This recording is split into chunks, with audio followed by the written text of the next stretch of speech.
listening to the Lineman Lounge, where sleeves are optional. Aren't you tired of the same old podcast? Aren't you tired of the same old things? Don't you want to switch it up a little bit? Listen up, cause I'm about to blow your brain. Let your seat kick back, let your feet relax. Come on over, take a listen to the Lineman Lounge. In the car, at your crib, anywhere that you want. Come on over, take a listen to the Lineman Lounge. Got the NFL, got MLB, got NBA, and some UFC. Got college sports, we talking fantasy. Come on over, take a listen to the boy Mike C. Only on the Lineman Lounge.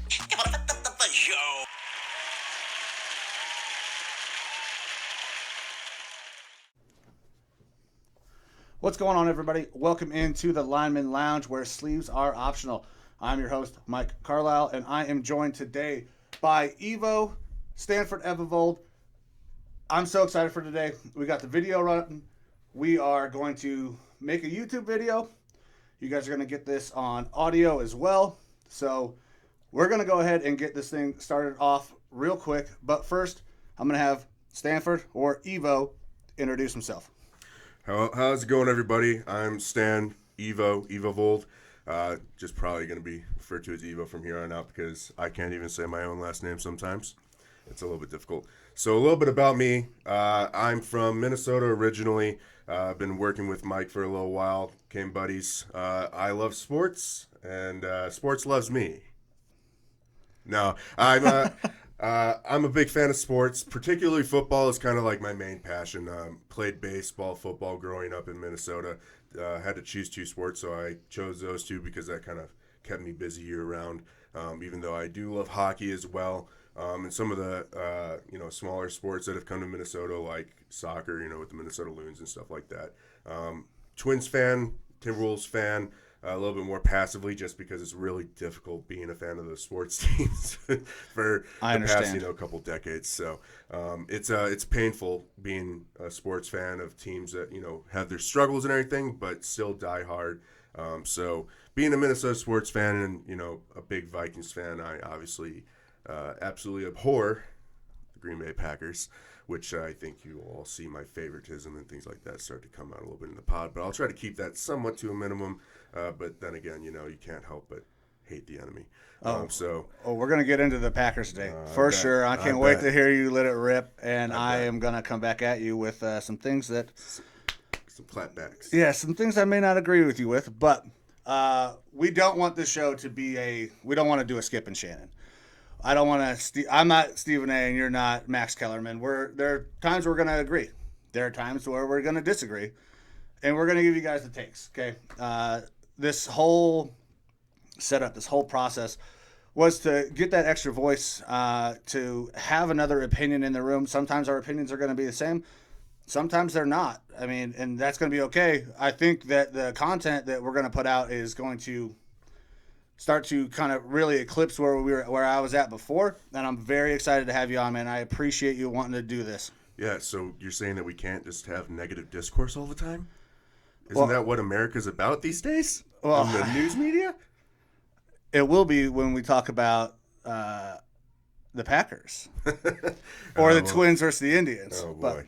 Well, we can save that for a little bit later in the show, I think. But just to get us started off, I think we'll start off with some NBA news. We had the draft happening last night. We absolutely did. We're recording today on Friday, the 30th of July, so NBA draft just occurred. What are your thoughts on how the draft went? So it went pretty much chalk for the first three picks. Cade Cunningham obviously goes number one. That was very much expected. Then we get Jalen Green at 2, Evan Mobley at 3. I was hoping Jalen Green was going to slide down to Cleveland at 3. It didn't happen. I wanted a wing. Instead, we opt for the big center. But for the most part, it kind of went the way that I expected to start. A little bit of a shakeup at 4 with Scotty Barnes going in front of Jalen Suggs. Mm-hmm. Something that I don't know that anybody really expected. I think there was a little bit of talks of it in the last, the days leading up to the draft, but that was kind of like where the draft really started to happen was 4. Those first 3 picks were expected, and then 4 was expected to be that Jalen Suggs shooting guard out of Gonzaga, but he was one of my, I know very little about college basketball and the players that are coming out. But, looking into it, Jalen Suggs was kind of like that, player that I kind of attached to a little bit more when looking at guys. And so to see that he fell to number 5 there to the Magic was something that I thought was, your early shakeup in the draft that I like. And I think he's a really good pick for the Magic. Absolutely. For that Magic team to get a player of that caliber is very important. They're in a rebuild. They're in a retool. They just got rid of a bunch of their guys this season. I'm interested to see how he works in that backcourt, though, with Markelle Fultz. Can those guys play together? Fultz has always been more of a ball-dominant guard. He is your standard point guard. Not a great shooter, but can get to the rack. Reminds me of very early Derrick Rose. Okay. He can shoot a little bit, but he's going to drive, he's going to kick, he's going to attack the rack, whereas, Jalen Suggs is a guy who can play on ball or off ball. So that will help, but I don't know if you go out and you draft a guy like this and you don't want the ball in his hands more often. Now, granted, he is a shooting guard, but he is more of a combo guard from all the things that I have seen. I think at the end of the day, the Magic are in full rebuild mode right now, so they just need talent, and Jalen Suggs is, pretty top-tier talent. He's going to make a lot of big splashy plays and stuff like that, and he might bring, a little bit more passion to the fans and stuff like that, things that are going to kind of get them a little bit more excited. So real good pick by them. Minnesota boy, by the way. So that's pretty cool. He played high school football and stuff like that in Minnesota too, as well as a quarterback. So happy to see him go. And then the other kind of bigger thing for me, just like I said, I'm not super into college basketball and knowing the players and things like that. But the NBA did a pretty good thing last night, drafting Terence Clark, honorary draftee out of Kentucky. For those of you who don't know, Terence Clark, 19 years old, died in a car accident. He definitely would have been drafted. So it was a good thing to see the NBA do that. It was kind of nice, and I think probably his fans and family appreciate that. Oh yeah, they pulled his family up on stage. They were able to kind of have their moment that obviously was not able to happen, and obviously a tragic story. But that's one of the things that the NBA always kind of gets right. They are very good at understanding their audience, understanding their players, being able to go out and engage and do those really good. And I don't want to say it's just a PR thing, because I don't think it was. I think that it actually meant something to the NBA to do this. And that's not something that we see with a lot of sports leagues. The NFL is very much a NFL versus NFLPA. MLB is its own complete shit show with Rob Manfred basically fucking everything up over there. Yep. So the NBA doing this it's such a good thing.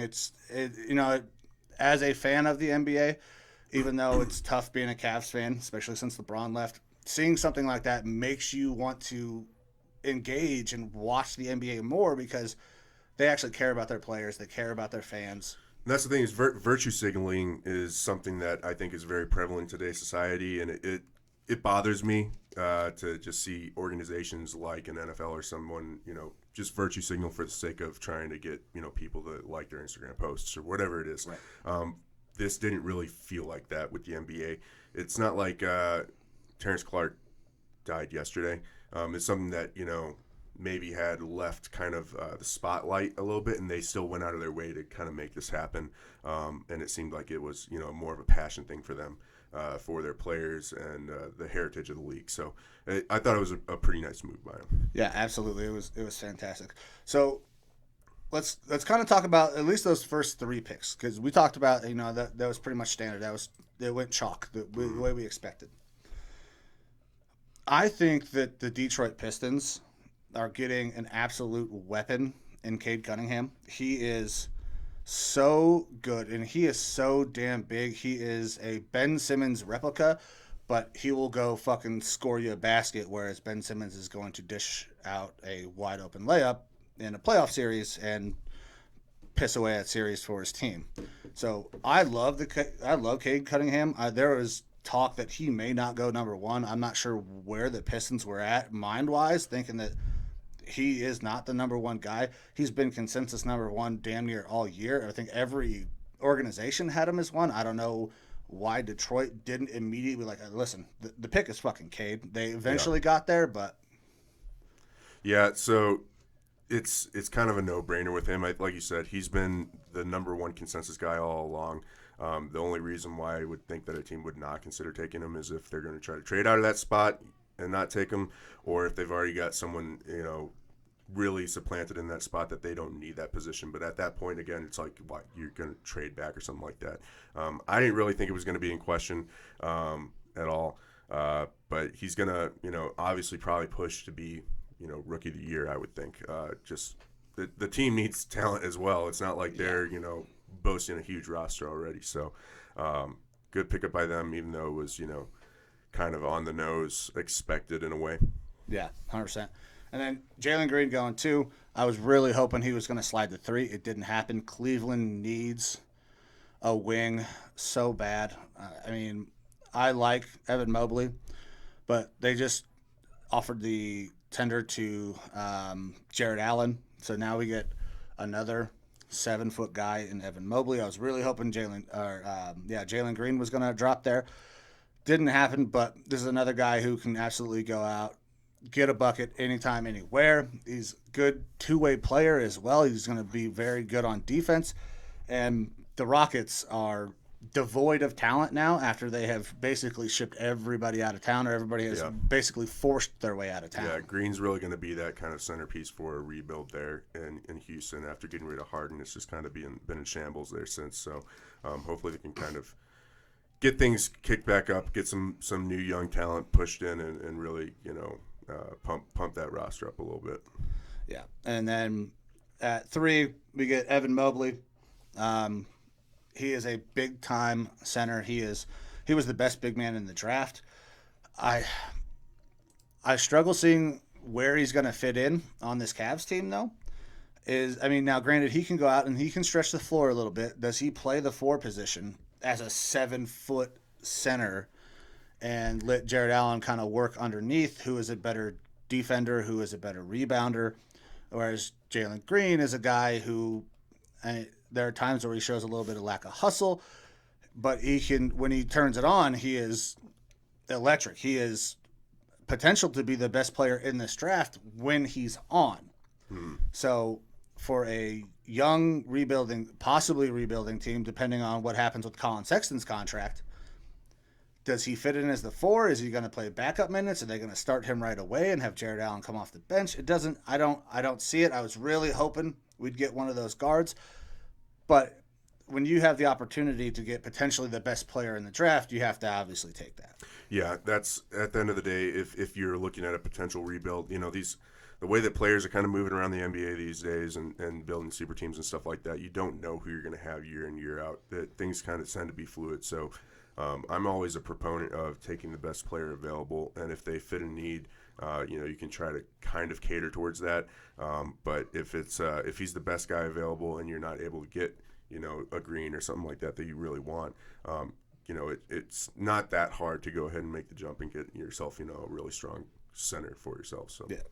Absolutely. And you brought it up, the super teams. So that's going to kind of take us into our next point. Mm-hmm. The other thing that we wanted to talk about, and that's that huge trade of Russell Westbrook going out to the Lakers. Yep. I'm going to let you go first on this because I have my own take. I think it's a little bit different than yours. So I'm going to let you go ahead and take the floor on how you see this working out.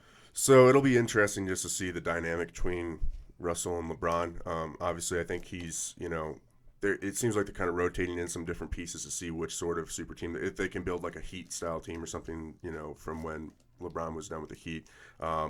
It's a lot of stuff to give up for Russell Westbrook. But I just want to know, the question is going to be who can stop the Lakers when they got all these good players and everything, and I kind of think it might be the 3-point line. But we'll see. It's going to be interesting when you get a lot of those kind of alpha type players together. Sometimes it's magic, sometimes it just ends up crumbling. it's a lot of stuff to give up for a Westbrook, but then again, were those pieces really helping the Lakers or holding them back? And I'm not too sure. So it'll be interesting to see how it plays out. All right, so I had to pour a beer for this one because I'm sticking with my whiskey. yeah, I hate this move. I don't think it's going to work. So you talked about, can they build that Heat style team? This lineup, these three don't remind me of that Heat style team. They remind me of that Cavaliers team who eventually went on and won a title, right? Mm-hmm. So you get a ball dominant point guard in Russell Westbrook. That is your counterpart in Kyrie Irving. Obviously, LeBron is still that centerpiece, right? Mm-hmm. And then you have a 4 who can rebound well, plays good defense. He plays better defense than Kevin Love did on that Cavs team, and he can step out and stretch the floor a little bit. The problem I see here, though, is that Russell is so ball dominant. LeBron is a point forward. LeBron is a guy who can run the point for you. He can play any one of the 5 positions. It does not matter. And Russell has always been talked about as a guy who is multiple as well, can move around. So who is this offense going to run through, right?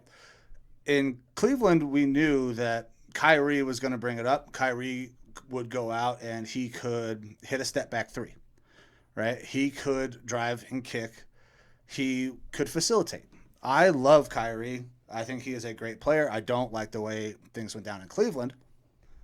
I think he was kind of a piece of shit on his way out the door. But I see issues because Russell has not been consistent from 3. He is very much a attack ISO player, and you cannot have too much isolation in that offense because LeBron is a guy who also needs the ball in his hand. He needs to work into the post, see the floor. He's gotten much better at his spot-up shooting, but LeBron needs to be able to create as well. That is one of the best things about LeBron is his ability to create on offense. Mm-hmm. So now we have 2 guys who are so ball dominant who want to create and not necessarily are going to step back.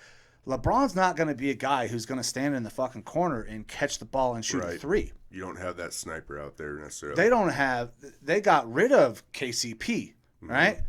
That is a D&3 guy who's going to stretch the floor, who can stand in the corner and catch and shoot. Kyle Kuzma, another guy who, not necessarily a great spot-up shooter, but not bad, played good defense. And you lose a high-energy guy in Montrezl Harrell. So where is the energy? Where is the shooting? Now, obviously, free agency is coming up. They're going to add some pieces, but I don't know if this dynamic is going to work. I think that now, obviously, all of these guys have played together in some form, one or another before. They've all-star teams, Team USA. So there is a little bit of familiarity, though. But even with that little bit of familiarity, we saw the cohesion between AD and LeBron did not happen right away. And then both of those guys missed a lot of time last year with injuries. So the chemistry was never fully there. And now we're adding another piece to that. Another guy you have to get mixed in with that team chemistry who's also super ball dominant. I don't know if this is going to work. If the Lakers were going to make a play for a point guard, go out and get fucking Dame Lillard. Mm-hmm. And that's the thing. It's Westbrook's 4th team in as many years. So there's no doubt that he's a talented player or whatever, but there's a reason why he hasn't been working in spots. And this is just another, we're going to give it a try type situation. And there was a lot of, capital given up for it. So, I'm kind of with you. I don't know that it's going to make that big of an impact. And there's a potential for it to even be a negative impact. So I don't know. We got a little bit of time before the NBA season starts back up. So we'll see what happens. They are the Lakers. People want to go out to LA. They want to go play out there. They want to play with LeBron. I don't know if anybody's saying I want to play with Westbrook at this point. Right. But there are guys that are saying, "Hey, I'd love to play with AD." There were guys in it before, anyways. So, I mean, we'll see. We'll see how that dynamic works, man. Yeah. I don't have a lot of faith, but I don't either, and I think you don't need to pull on a guy like Westbrook. He wasn't the person on my list of players that I would have thought could have gone to that team and made like a super big impact right away. So, but I'm not a NBA GM, so what do I know? yeah, I'm not either. However, I might be able to do a better job than Cody Altman of the Cavs, who just likes spending money on guys like fucking Ricky Rubio. Hey, bring in Ricky. Take him from my Timberwolves, yeah. Yeah, I mean, we'll take that $17 million for 8 points a game and 6 helps assists. us with our luxury tax situation, so it works out. All right, man. So what do we got next on the docket? Let's make a little jump over here to the NFL. All right, here we go. All I've right. been waiting for this. Yeah, so kind of big news is training camp started, right? So we're just going to talk nothing about training camp over here today. Absolutely not, because nothing has happened so far in training camp. So we've had about a week of training camp for the NFL teams, and some good things, some bad things, some injuries, things like that here or there. But I think kind of something that's been on the tip of the tongue for most people paying attention to the NFL is the Green Bay Packers and the drama surrounding that whole area. You've got Aaron Rodgers, who, draft time started coming out reports about him being upset with the team. I'm going to think about retiring. Is he going to get traded? Things like that. And then finally, earlier in the week, they worked out some sort of an agreement with Aaron Rodgers to have him come in, some concessions, if you will, to his contract. They reworked things where there's voidable years in his contract, and it sounds like, he's definitely going to come play this year. But his future beyond that is 100% up in the air. And the team has agreed to concede that it's up in the air and give him a little bit more control over things, possibly. It's kind of spilled over with Devante Adams, their star wide receiver. He's looking for a new contract. Apparently, they've hit an impasse with that about him wanting to be the highest paid wide receiver in the league, and where does that highest paid number sit when you're looking at contracts compared to D-Hop. But we'll just kind of dive right into the Aaron Rodgers thing. So Aaron Rodgers reported to the team. He's practicing. Apparently he's on a pitch count for how many throws he's going to be, slinging out there in practice. As he should be. And then he had his press conference that people are kind of talking about, where he, went on a little bit of a diatribe as to the whole offseason, what his gripes, complaints are, and concerns with the team. And most people are saying that he owned the Packers organization. I mean, he 100% it's did. Very, very few times that anyone gets to publicly go and kind of trash their boss, step on their boss and talk shit, and no, you're not going to do anything about it. I'm not going to get, any backlash from the team, really, because for what it's worth, like I said, I hate the Packers. I hate the Packers through and through. But a lot of what Aaron Rodgers was saying are things that I have been saying for a long time about this Packers team. They have supremely talented players at certain positions, and then they do not retain some of their other core pieces around them to help keep that franchise going. You look at Aaron Rodgers, and he has, maybe one star receiver around him or something like that, or, a strong offensive line, and then it's kind of devoid of talent elsewhere. Now, some people will say there's really good talent on that team, and part of that is because Aaron Rodgers is a really good player. All right. That was hard, wasn't it? It's I pooped my pants a little bit right there. Like it hurts to say. Obviously, he is prolific as far as his statistics and what he's done with that team. He picks the players up that are around him and makes them look a lot better. You have guys like Alan Lazard or Equanimous St. Brown or whatever the guy's name is. Yep, These random players, or Jake Kumro, who Aaron Rodgers likes playing with these guys. They are probably fringe players on a lot of teams, but he elevates them because he's able to put them in positions where they're going to be making good plays, because he's just supremely talented compared to other people in the NFL at that position. And so Rodgers gets upset when you're not bringing in better talent And then the guys that you have there that he is jiving with, you're not retaining them. He kind of talked in his press conference about how he spoke with other players who have left the team and their experiences with the team, and that they feel like they, were just kind of tossed to the side. And one of those is Randall Cobb. So he said that he wanted a slot receiver again. He didn't get the guys that he wanted in the draft.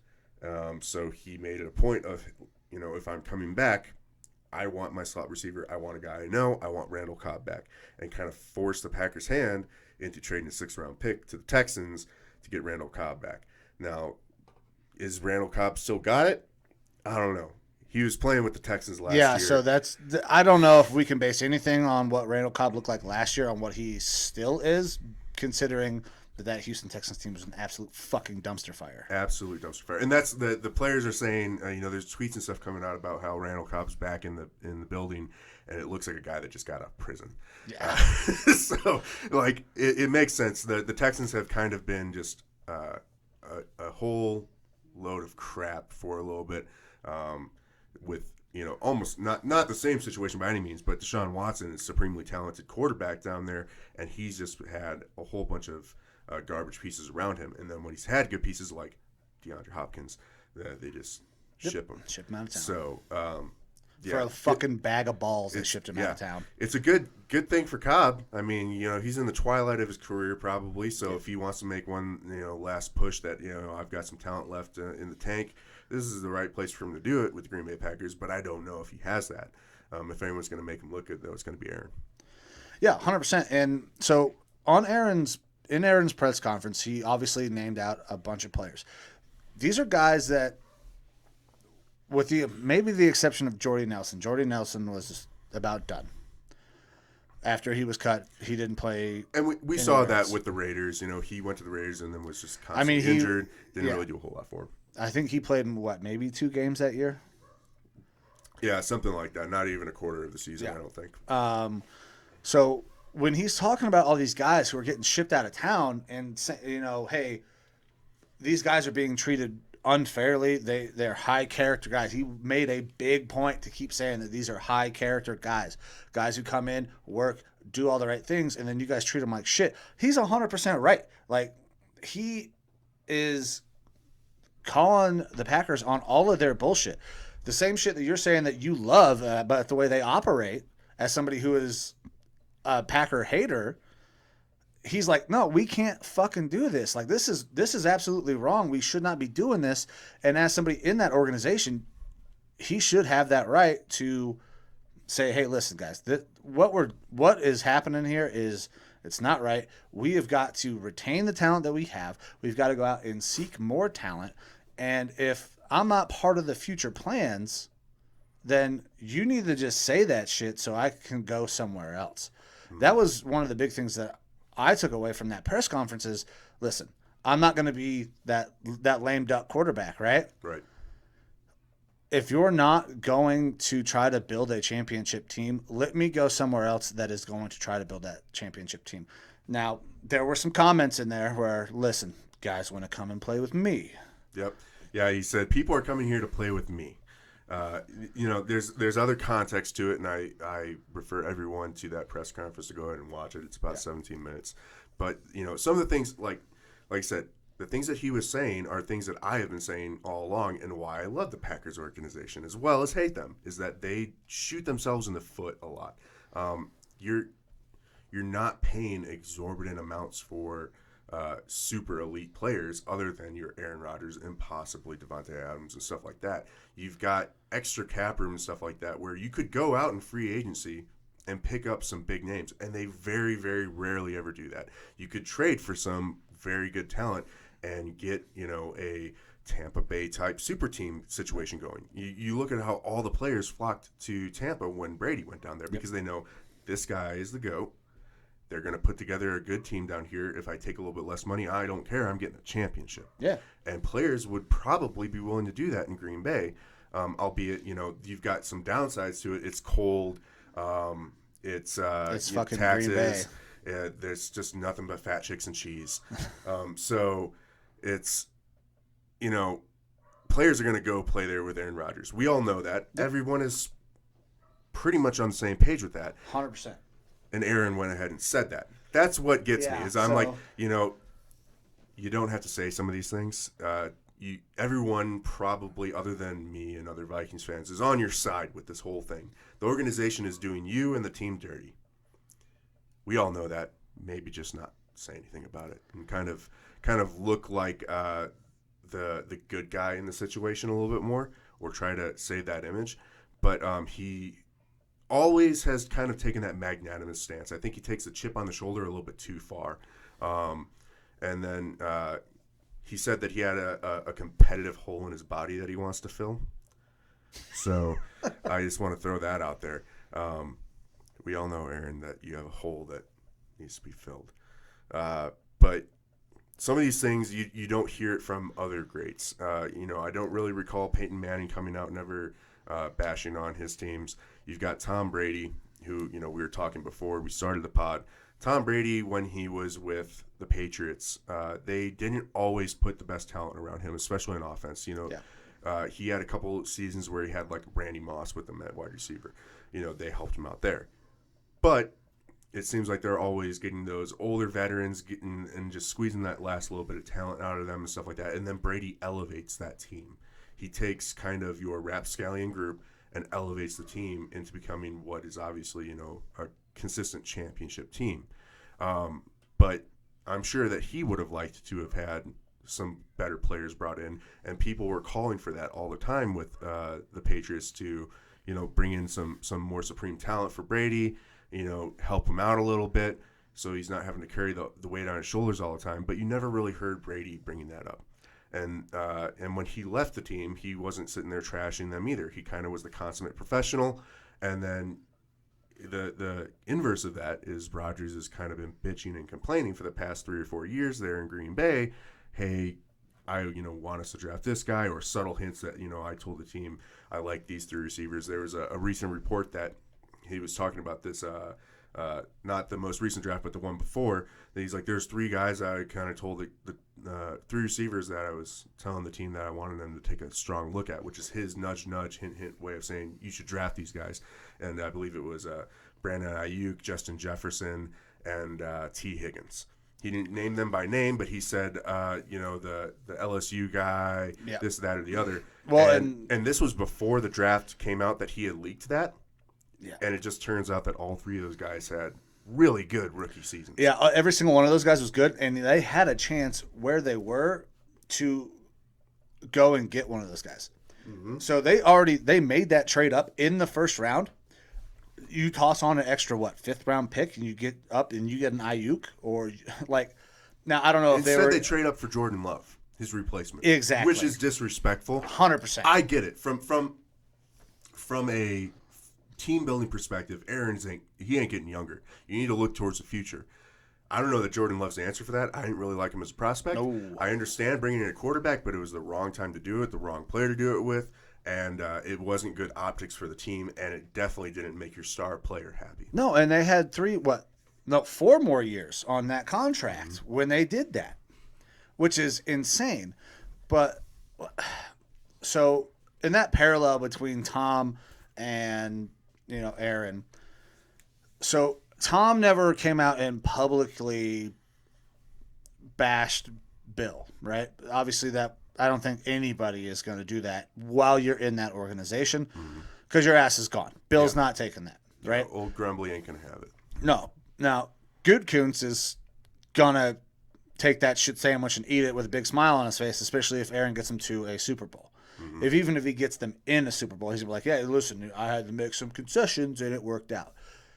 But to say that Tom didn't say shit afterward is not exactly accurate. There were that book that came out, the reports of Tommy fucking football, or whatever the hell they called him. Mm-hmm. Shit, I don't even remember. But it was a disparaging thing, right? And so that shit comes out, and Tom kind of does not deny any of these things, right? So he's not necessarily blasting the organization, but he's not defending that organization by any means. Yeah, there's always been those indirect things, and some of it I think is a little bit media built and driven, and some of it is actually, got some legs under it for sure. I guarantee that Tom had conversations with people where he's like, "Don't say I said this," but yeah, it's what the fuck is going on here?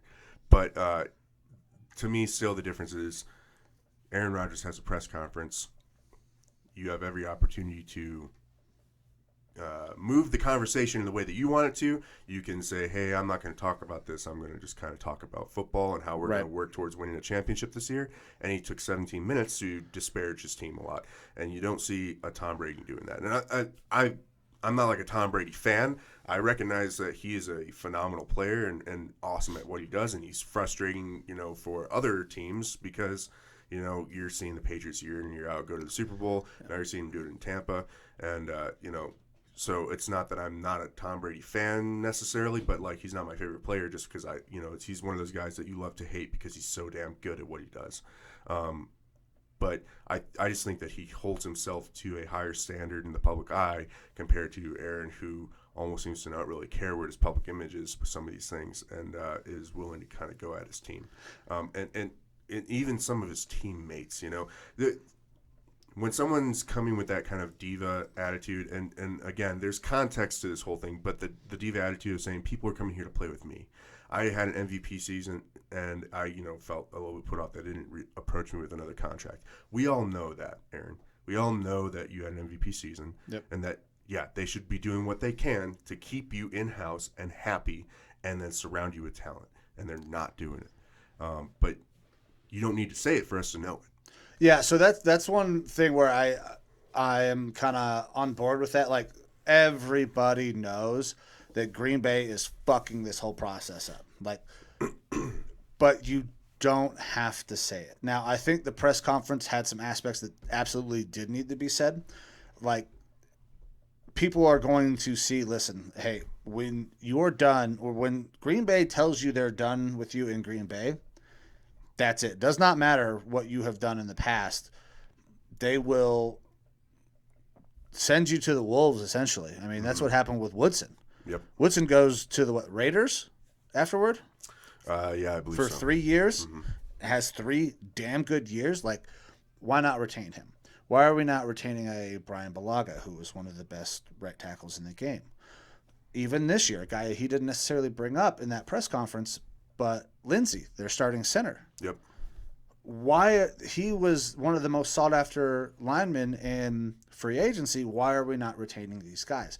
What is the disconnect between whatever our talent evaluators are seeing and what you guys are doing? Because everybody knows that he was one of the best centers in the league. He's going to make that Chargers team drastically better up front, and we can't retain him, or we don't retain him. Because it's not a can't. They have the money because they don't fucking spend any money in free agency. Exactly. The cap room hasn't really been an issue with them. And the cap's a myth, in my opinion. Anyways. There's ways to completely maneuver it and get things worked out.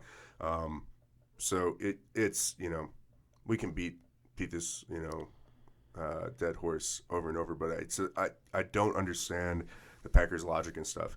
I mean, the counter argument to it is look at them every time that Aaron plays for them for a full season. They're in playoff contention. They're going deep in the playoffs. So what they're doing is working, but a huge part of that is Aaron Rodgers. And at some point in time, he's going to hit a cliff, and he needs help. Yeah, but that just speaks to how good Aaron is. Like you're saying, eventually he's going to get to the point where he can't do it all himself. When Aaron is hurt, that team is terrible. Absolutely. They saw are that when he broke his collarbone. Awful. Anthony Barr, Minnesota Vikings, took him out. Yeah.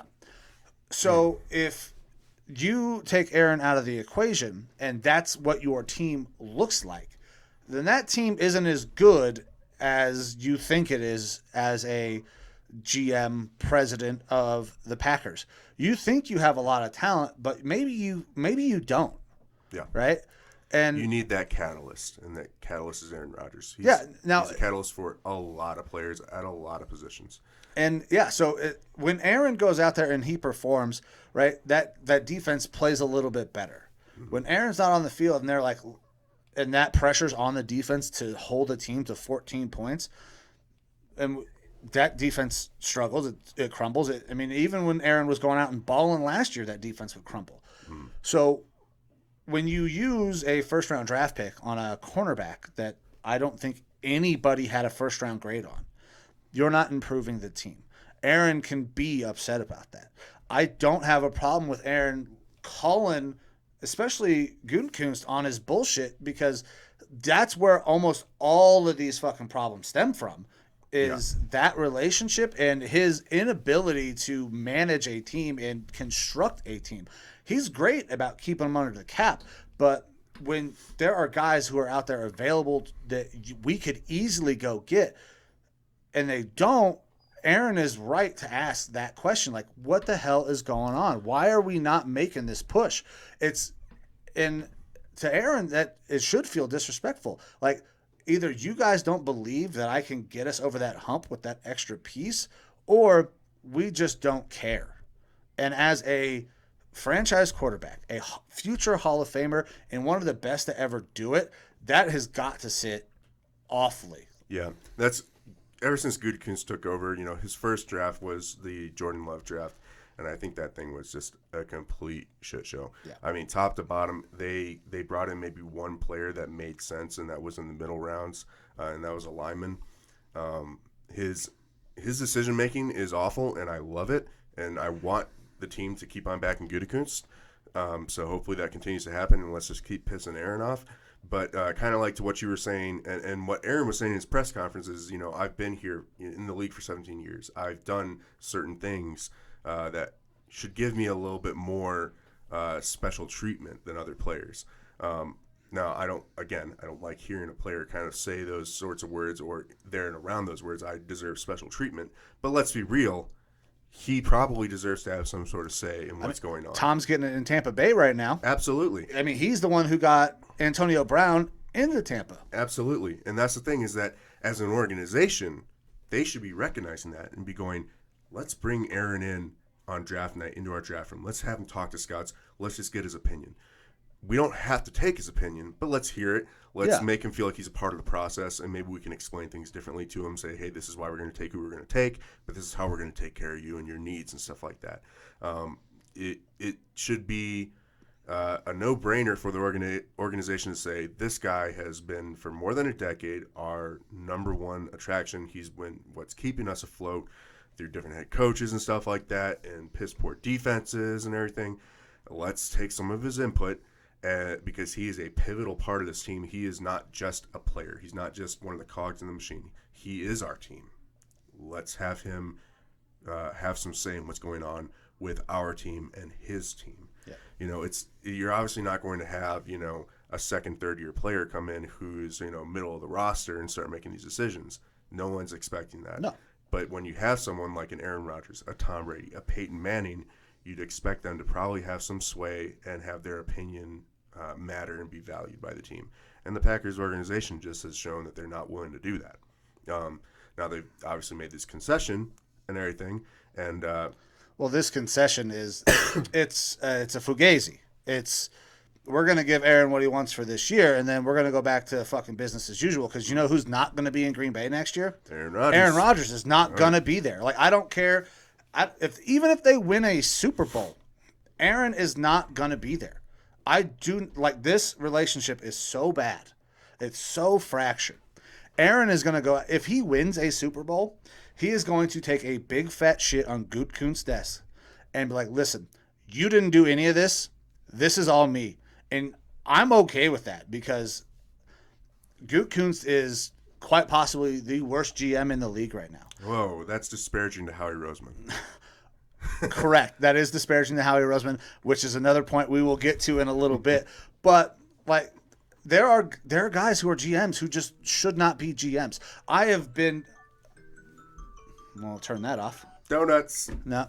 So I've been big on bashing GMs or former GMs. Like, if we ever get guests on this show, one guy who will never come on this show that I wouldn't want, or if he listens or saw anything I posted about him, would not ever agree to come on, and that's Mike Tannenbaum. Mm-hmm. There are guys who just do not understand the job. I don't know how the fuck they get in these positions, but they do. And Gutekunst is right there. Howie Roseman is probably 1A, and Gutekunst is 1B. Yeah, Like, and like I said, I love it. I think the Packers should go all in on Gutekunst. He's got the vision that this team needs to see them through this just whole going to keep thing. sabotaging the Packers. I love it. I mean, it's great to see the dysfunction across the pond over there in Wisconsin. Yeah, it just kind of blows me away. It'll be real interesting. I think a lot of what's going to happen with Aaron Rodgers is going to impact what happens with Devante Adams, their next best player on the team. Arguably one of the best wide receivers in the NFL, if not the best. Like we were kind of alluding to earlier, he's in contract talks for an extension, and those have apparently gone very negative and broken down. I think part of it is obviously the money. So he's looking for something close to $27 million a year average. Right. But there's a reason that's the number he's looking for. Yeah, 100%. I think definitely he's probably looking for his payday. I mean, obviously he deserves it. And the Packers are penny pinchers, and they don't like giving out those big contracts. So there's going to be some headbutting when there shouldn't be. Yeah. In these situations with an Aaron or a Devante, you give the player the money that they deserve and they want, because you want to keep the good players in-house. And I think that's just half of the situation with Devante. I think Devante knows that a big part of his career hinges on who his quarterback is, who's throwing him the ball, and that his numbers are not going to be nearly as good with Jordan Love. Well, nobody's numbers are going to be that good with Jordan Love, because Jordan Love is not the guy. So I've heard people say, "Well, we didn't know if Aaron was the guy," and then I was like, "Listen, Aaron was highly touted the entire time he was in college. For some reason, he fell in the draft, and Green Bay got very lucky that he was there. Jordan Love was not the guy. No. At any point in his college career, No. He came on late. Oh, look, here's a big, strong guy with a rocket arm. We've seen this happen a few times where, let's worry about the traits rather than the things that are actually happening on the field. Guy who forces a lot of throws, threw a lot of fucking picks in his senior year of college, and then everybody's, it's because he wasn't playing around good talent. Well, he wasn't playing against good talent either. Jordan Love ain't it. So that's the thing. I think if Devante, if they were to offer him that $27 million contract today, I don't think he's taking it. I don't think he is either. Even though it'd be silly kind of to turn down that sort of deal, I don't think he's taking it, because I think he's going to wait till the end of the year. Aaron's going to leave, and then Devante's going to be like, you can't pay me enough money to stay now, because, unless you're bringing Tom Brady up here somehow to Green Bay, I'm not doing it. And he's not necessarily going to follow Aaron to wherever he goes, but he's going to go somewhere where he feels like he's got a chance to continue being one of those top receivers in the NFL. And I don't blame a guy for that.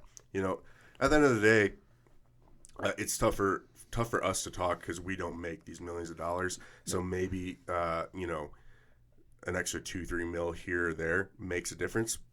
To us, you give me 2 or 3 mil to just start out, I'm good to go. Yeah, 100%. And I've always said, if I somehow had made it to the NFL, I'm going to play on, not veteran minimum contracts, or that's not what I would want, but, if you're paying me well below league average for my position or something like that, I understand I'm getting to play in the NFL, and I'm making enough money that I'm setting up myself for the rest of my life, my family's life, generational stuff. Right. And 1 year of a $27 million contract is generational money. 100%. All right? So you see that where some players will take less money to go play at a place to get a championship. A la Tom Brady. Yeah. A la everybody in Tampa Bay last year. 100%. So I think that'll be kind of Devante will be willing to go play somewhere else, I believe, for less money. Will he get less money? I don't know. I think someone's going to pay out the ass for him, because if he hits the open market, people are going to be throwing as much money as they can. Oh, my God. So I don't know if he's going to get to that $27.25 million, but he's going to probably look at over 23. So, and we keep talking about these numbers for the context for everybody who doesn't know is when D-Hop got traded to the Cardinals, he had a decent deal, but Bill O'Brien was stingy and also an idiot for trading him, and did not give him probably the deal that he deserved, right? He has been one of the best receivers in the league for a very long time. So he took his deal because he wanted to stay in Houston. He wanted to be with Deshaun, and then everything happens and he gets traded out of there. Well, Arizona comes in with a new contract, but it's not a new contract. It's an extension. So they add 2 years, $54.5 million at a rate of $27.25 million a year. But that's added on to his already existing contract. So his average per year total is somewhere right around that $20 million mark. Well, if Devante wants to be the highest paid receiver in the NFL, he's going to need at least over the $20 million average, or that's what Green Bay is saying that he needs, is over $20 million. As it stands right now, too, because we're about to see contracts get blown the fuck up with the new salary cap that's going to come out next year. So you might see some of these weird inflated contracts, and that might even push his contract value up further. Even higher. Yep. But Devante is thinking, well, no. D-Hop is going to be getting $27.25 on the last 2 years of his deal, which are getting ready to come up. I should be paid higher than that. So the per year average is what Green Bay wants to pay because Green Bay is cheap, as we've already alluded to. And Devante's like, no, that's bullshit. He's making $27.25. I want $27.5. Give me $27.26. I don't give a shit. Make me the highest paid receiver in the NFL. And I have a hard time arguing against him being the highest paid receiver in the NFL. Yeah, honestly, if he were to get a contract, he should be the highest paid receiver in the NFL right now. I don't think there's really any question about that. And part of it is these players do like to do the dick measuring of who has the biggest contract. Yeah. Whatever. I think it's kind of silly, but I also think that he is kind of trying to throw out as egregious a number as he can while still being maybe something like, oh, there's just a little bit that they might nibble on there. Maybe they will give it to me or something like that. Maybe they will give me that. But I think part of it is I'm going to go as high as I can.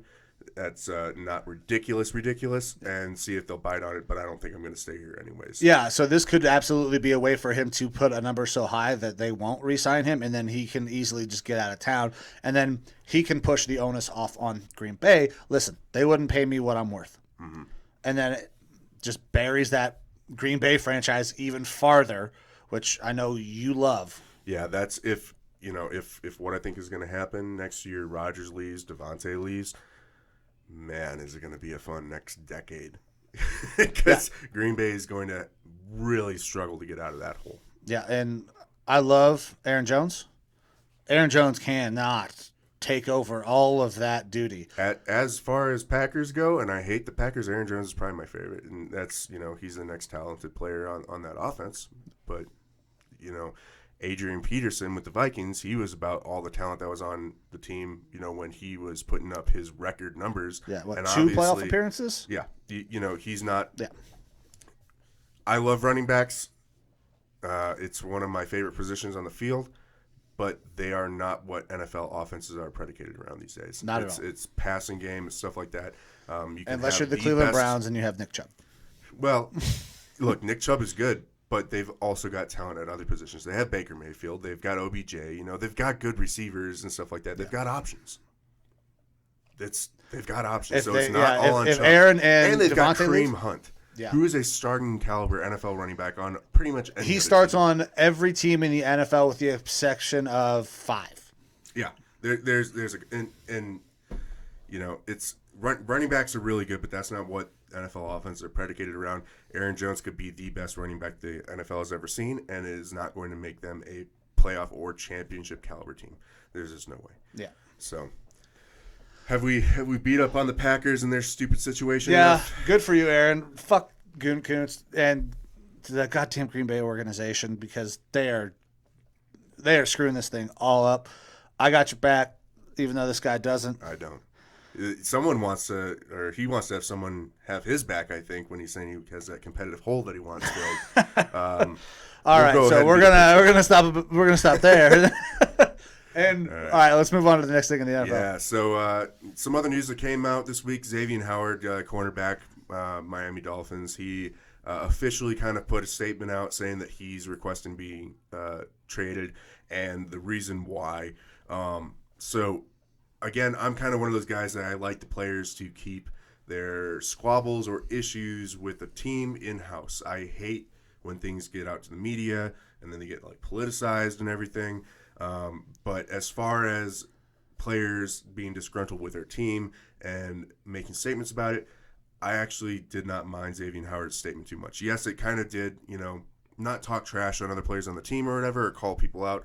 There was a little bit of that in there indirectly, but of players coming out and saying that they have issues with the team and this is why, I thought he did it in a pretty good way, and I think his written format, posting it on Twitter or on his Instagram or whatever it was, is kind of one of the better ways to do it. Yeah, because then they can't hear your voice and see your face when you're giving these statements. Because you could tell during Aaron's press conference that he was very visibly upset. He was kind of demonstrative at some points. And I'm with you. I 100% agree with Xavien Howard. The only thing that he put out in that statement that I thought was maybe a little out of bounds is, I'm not even the highest paid corner on my team. Yeah. That's the only thing that he said that is like, I don't know if you can say that, man, because the other guy on the opposite side of you is your teammate. He's part of your corner. He's part of the DB room. Yeah. Maybe the guy playing across from doesn't have that big of an ego. Like for me, if I'm playing against, one of the top 5 corners or playing with one of the top 5 corners in the league and he's not getting paid as much as I am, I'm probably going to be like, man, am I cheating here somehow? Like, how am I getting more money than this guy? But yeah, his statement was, I'm one of the best cornerbacks in the NFL, and the tape backs up that claim. The assignments I'm giving, shadowing the opposition's best player with little help, proves my value, my worth, yet I'm the second highest paid cornerback on my own team, and it's not even close. So, that is a tough statement there at the end. If you have a guy or other people playing alongside you with egos, they're going to be like, fuck you. You might think you're the best, but I'm about to show you I'm the best. Maybe that is good for competition or whatever. But it also is kind of, like I said, calling out your teammates a little bit. Being, on teams my whole life, you don't do that. No. It's not something you should really do. And if you're going to have that type of conversation, that's something that you absolutely can say to your GM or your boss when you're trying to solicit a raise. But you're not going to put that out to the public usually. But like I said, otherwise, I liked his statement. I thought it was a good way of going about it. Yeah, those statements about I'm not even the highest paid guy on my team, on my position, that's a tough look as somebody who, with middle school, high school, college, in a football locker room, there are certain things that you do not do or you do not say. Now, you can have a back and forth with a guy you're close with, like, man, you couldn't hold my jockstrap. You can have that kind of shit. But when you get to this level and you start talking about other people's money, because he's not just talking about his money. He's talking about the other cornerback's money. Like, hey, man, I'm better than you. I deserve to get paid more. Like, why are you getting more money? That shit is not going to fly in an NFL locker room at all. So that is a tough look right there. But everything else he said, I 100% agree with. I would give up a first-round pick for Xavien Howard right now on the Cleveland Browns team. Because I am not 100% confident that Greedy is coming back. I don't know how Greg Newsome is going to look as a rookie. If you give me Xavien Howard on the opposite side of Denzel Ward, shut it the fuck down. You guys are going to have to run the ball. Give me Xavien Howard. 10 picks in 1 year. There are guys who are starting caliber cornerbacks in the NFL who don't get that in a career, and he got that in a year. And the dude's young. He's just starting to hit his stride. He is everything's trending up with this guy. So look, I think the Dolphins probably should work with him, give him a better contract. I get the argument of, hey, you're a player, you signed this contract, and it is a contract, you should stick to it. But also, just like it's different in the real world, if I'm performing my job and I think that I'm way outperforming my contract, I have the option of going and soliciting myself to other organizations and getting paid better for it. He doesn't really have that because he's locked into that contract. Right. All right. And I think that it would be good for NFL teams to recognize, okay, this guy's severely underpaid. Let's do what we can to work on something and not only make him happy, but keep this good player on our team. I see it on the Vikings with Danielle Hunter. All right, so according to the Madden ratings, he's not one of the top 10 defensive ends, which fuck the Madden ratings. Who really cares? It's a video game. Hey, who was number 1? I don't know. Honestly, I'm gonna look that up real quick because I'm pretty sure I have a good idea who it is. Yeah, I didn't pay attention to it because at the end of the day, I don't really care about the Madden ratings. Madden's a fun game and everything, but it's a bunch of software developers who are determining athletic scores. But Danielle Hunter signed a deal several years ago with the Vikings when they didn't really know if he was going to really blow up or just kind of stick to be this above-average player very early on in his career. And he has well outperformed that contract. He probably could have gotten a lot more money at the time for it, but he took a very team-friendly deal, and I really appreciate that. And it has helped the team out, him having that team-friendly deal. But, he now is supremely underpaid, and he does deserve a new contract. As much as it's going to hurt to have to give up more money, we can't be the Green Bay Packers of the NFC North. We need to take care of our good players, and he is quite possibly the best player on defense for our team. And so they did what a team should do. They worked with him this offseason. They got something figured out for this year, and they're going to come back to the table next year or possibly even during the season and get him a bigger deal. All right, so Xavien Howard, absolutely one of the best quarterbacks in the NFL. I think that Miami should do what they can to at least say, hey, we'll move some money around on your current deal right now, and then we're going to make you happy for now, and work something out at the end of the year to make you get paid what you deserve. But it sounds like they might be at a little bit of an impasse based on his statement saying that the team's not responding to him or not giving him any positive feedback on the numbers that they're throwing at him. So we'll see what happens there. Do you think Xavien Howard is not going to be on that Dolphins team week 1? You think? Yeah, there's no way. When he makes that official request for trade and it gets out to everybody in the media, something is going to happen. Either Miami is going to have to admit that they were wrong and they're going to fold and give him a bigger contract, or he's going to get traded. If I know anything about people in the NFL, it is always a giant dick measuring contest, and there is no way that the ownership group and the GM is going to be like, you know what, you're right, I'm wrong, here's more money. You got Brian Flores down there. He comes from the Belichick tree.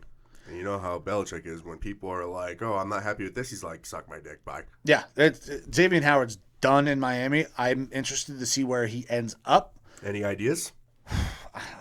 Fucking Cleveland sounds good. If everyone would just go to Cleveland, that's good. Yeah, absolutely. Because you know what we don't need is a first-round pick next year, probably. First-round picks are always nice. First-round picks are always nice. And we've been doing a pretty decent job of hitting pretty well. Yeah, as of late, definitely. I'm interested to see how Greg Newsome does. I was a huge fan of Greg Newsome's coming out. I feel like he has an ability to maybe start. What scares me is his injury history. Mm-hmm. Same thing with all of our corners. So if you get me a Xavien Howard who is on the field every single play, creates 10 turnovers by picks, I'm not sure if he had any forced fumbles, is a guy who will knock the ball down, give me Xavien Howard.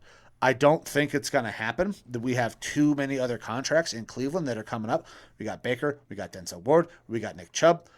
The most important one of those, in my opinion, I love Baker, but if we don't re-sign Nick Chubb in the next 2 weeks, I'm going to lose my fucking mind because he is... That means check back, folks. In 2 weeks, you might see a fucking blow-up. I swear to God, if we decide that we're not re-signing... don't get me wrong, I love Kareem Hunt. He's great. Nick Chubb is the guy. Yeah, he is a good kicker. I'm not going to do it. I'm not going to do it. Well, you know what? If I had to pick a team that I think would be a really good fit for Xavien Howard, and a team that has the resources to get him, it would be the Philadelphia Shithawks. So they got 3 first-round picks next year. Yeah, Howie Roseman is dumb enough to possibly give up 2 of those first-round picks for him or something like that. There's no way they can do it, though, because they're not set at quarterback. Exactly. That's the catch-22. Yeah. Is that, if they give up those picks, they're saying, hey, we've got an in-house quarterback that's going to work for us. And they don't. I don't think they do. No. But that's the thing is that Howie Roseman is a fucking idiot. And he would be the type of guy to do it. He absolutely would be the type of guy to do it. That 1A on shitty GMs. Mm-hmm. Teams that are needy of cornerback who have, I don't know if anybody has the capital though, because I thought Tennessee would be great, but they just gave up a bunch to get Julio. So I don't think that fits. I don't think Arizona has the capital, even though they could use a defensive back. They just drafted a rookie, but I don't. I mean, it's Xavien Howard. Yeah. Give me that. Seattle? I don't know if they're going to have I don't think I got enough capital. Nah, I'm not sure. And then, you said you'd liked him to go to Cleveland. I would love to have him in Minnesota. Our cornerback room is kind of filled with, some aging talent and some new guys that are coming in and everything. It'd be, pushing one of the guys that I would like to see develop this year, a little bit further down the roster. But again, I like having those picks. I like watching the draft and seeing what the team can do with them. And then we're also, we're okay with cap room right now this year. But this next year or two is going to be really interesting for the Vikings with the cap. Xavien Howard deserves to get paid quite a bit. And that was just going to add in a whole nother dynamic of how are we going to manage the cap at that point. So as much as I would like to see him on our team, I don't think it's really worthwhile at this point for us to go after him. But, we'll see what happens with him. With camp starting, that really puts the pressure on teams to figure out what the hell they're going to do with these guys that aren't reporting or that are disgruntled. So well, and I think that with the official request and everybody knowing he's unhappy, that takes leverage out of Miami's hands. Because Xavien I don't know if he's going to sit out. I don't think he will. But it definitely will decrease the amount of capital that they can get for him, I think. Now, if he's very happy and they're going to – if Miami starts building the narrative, we are in contract negotiations with Xavien Howard, and we're going to try to work something out, then he's staying, right? And then they're going to pay him his money. If he is furious, I think it hurts Miami's ability to get something really worthwhile because he's worth at least a number one. He might be worth a 1 and a 2. Yeah. I don't know if you give up 2 1s for a corner. I don't think you would either. But then again, the Philly Eagles, like I said, they might be dumb enough to do it because their cornerback room's pretty dry. Yeah, I mean, they did acquire a second-round pick for their former quarterback. Yeah, that's true. And that's working out great. So Carson Wentz traded over to the Colts and immediately gets hurt. Yeah. All right. So he comes up with a foot injury.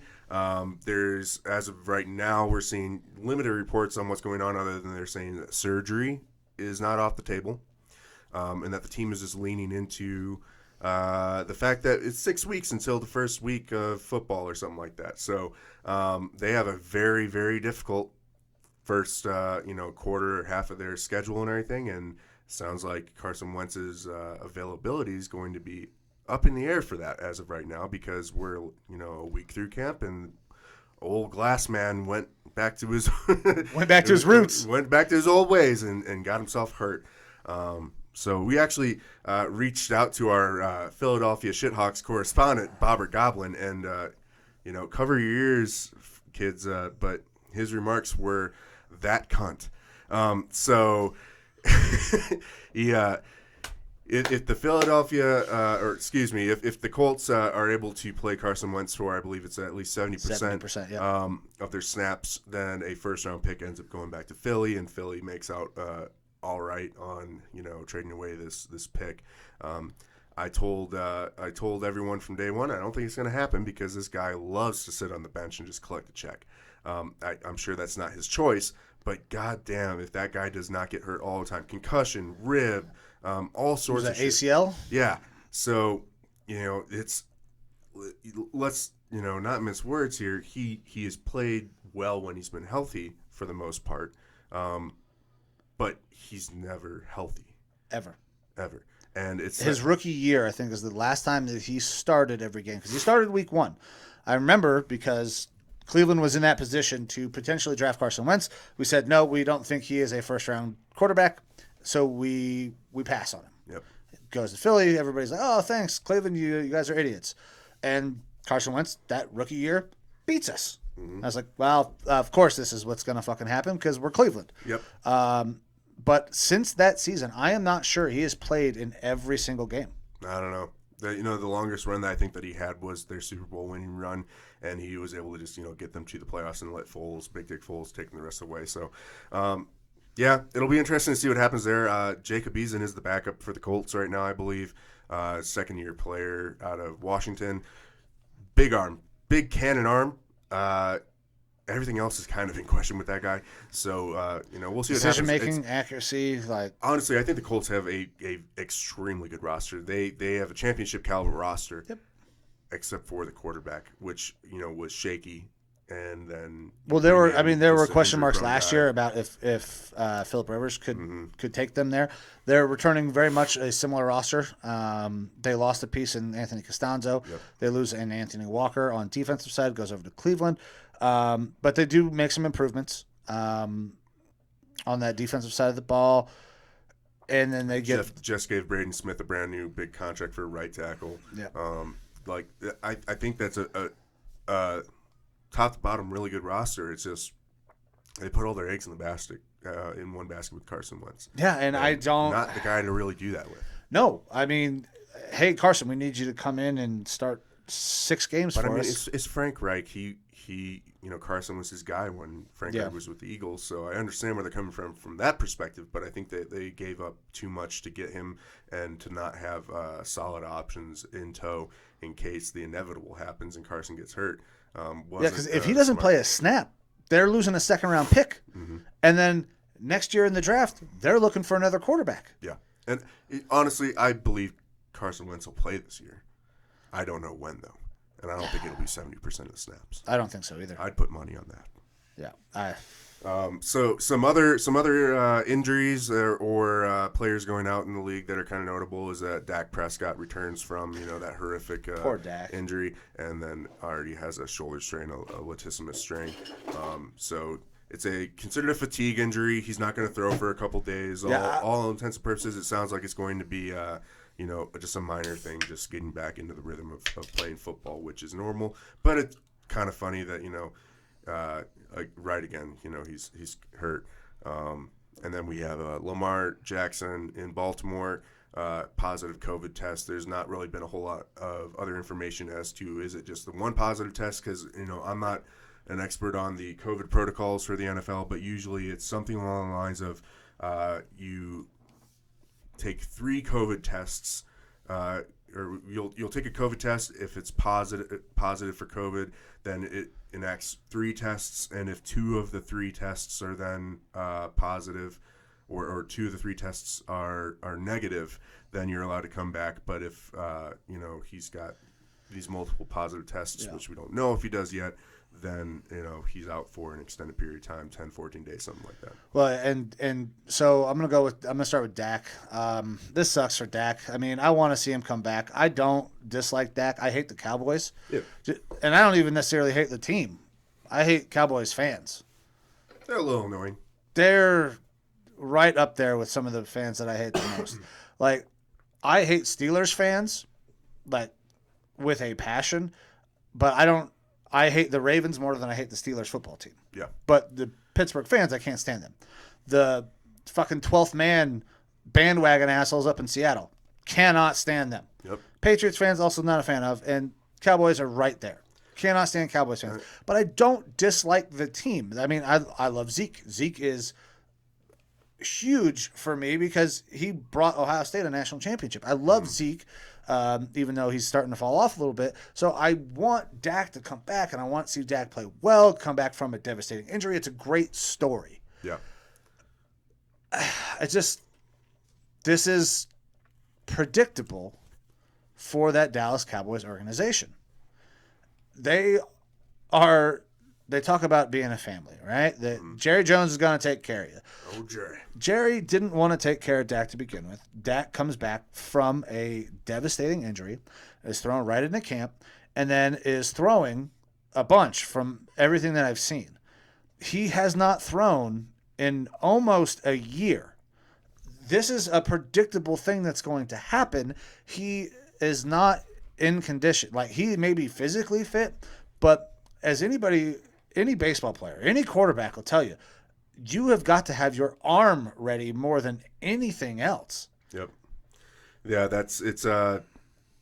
play devil's advocate. For all we know, Dak is just happy to be back out there on the field, and he's pushing himself because, he loves the game. And but who's his head coach? Mike McCarthy. Oh man, I wonder I wonder if he has ever had a history of pushing his quarterbacks really hard in the offseason and then their arm getting tired towards the end of the year, a la Aaron Rodgers that happened a few years ago. Like, he was literally saying my arm was dead at the end of the year. Like, this is not a new thing. Yeah. I don't.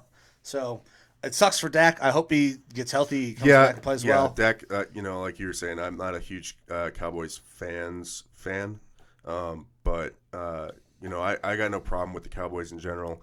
Definitely no problem with Dak. And after that sort of horrific injury, especially when he was having the contract situations and everything got put off, and he probably lost some money in this whole situation. So I felt bad for him for that. So hopefully he comes back from this. All the reports are saying that it's a fatigue injury, that it's just a minor strain, overworking, that he'll come back and then it won't be too much of a problem. So best of luck with him. And then Lamar going out with COVID. Do we know if he is vaccinated? I'm not sure. I don't know. That's going to be a huge talking point. Yep. Is he vaccinated? He is a former MVP. He is a franchise quarterback. If he is vaccinated, then what happens with the narrative of players, who are vaccinated having, some sort of leg up on everybody else, and how it's good for the league? I think that falls into one category. People are going to be like, well, one of the best players in the league got COVID and he had to sit out for 14 days, or however that works out, even though he was vaccinated.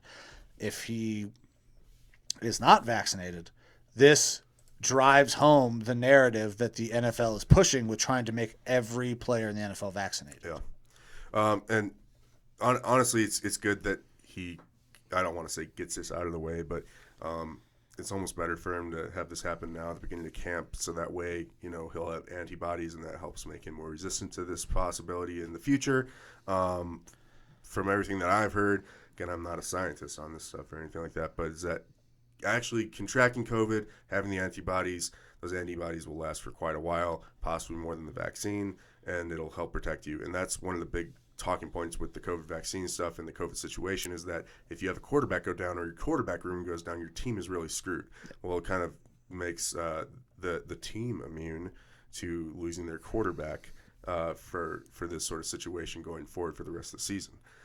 But it also is going to be a big detriment because, Lamar Jackson is hopefully going to make a big jump this year, at least in the team's perspective.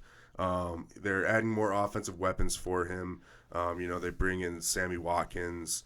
They bring in the wide receiver in the draft from Minnesota, Rashad Bateman. Yep. So this is the time that he should really be building that rapport with his new offensive weapons, and he's not able to do that, at least not to the full extent that they were hoping for. So yeah, that's definitely going to be a detriment to them. He needs to be in camp with his new guys, getting time and getting rhythm.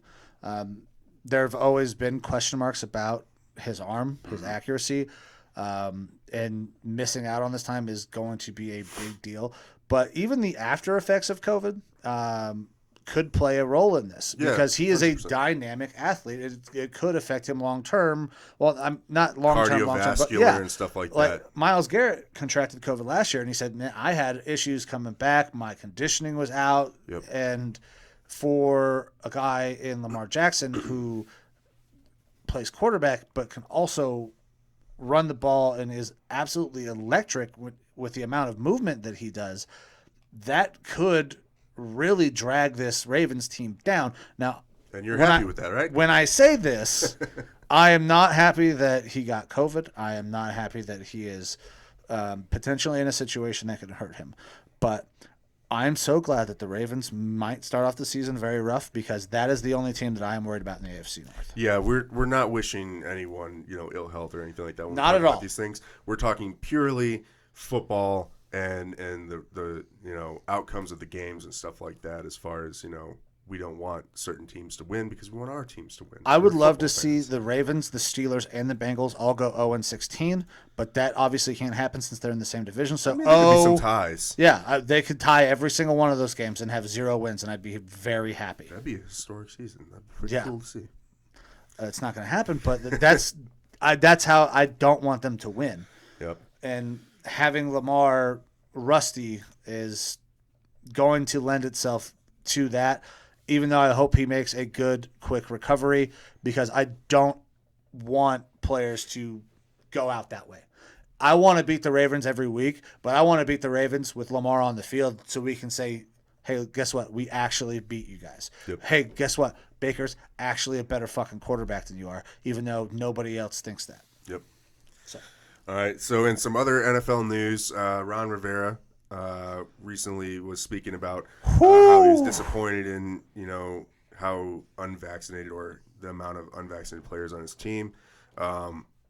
People are allowed to have their opinion on that and everything, and I understand why him, out of anyone, would kind of want players on his team to be vaccinated. Ron Rivera, cancer, so he's immunocompromised, so that kind of makes it a bit of a tenuous situation there. But what makes this story interesting is that we have TJ Ward coming out with some comments. Yeah, TJ Ward is an absolute buffoon for the things that he said. I cannot in any way defend anything that he said. It's completely asinine to me what was said. It's man, I liked TJ Ward. He was a former Cleveland Brown. Mm-hmm. The things he said were absolutely reprehensible. And so just to make sure that this is clear and on the record for everyone, TJ Ward, I'm gonna go use the bathroom while you read this clip. pee break. Yeah. All right, so these are the tweets that came out from TJ Ward. So just park the riverboat.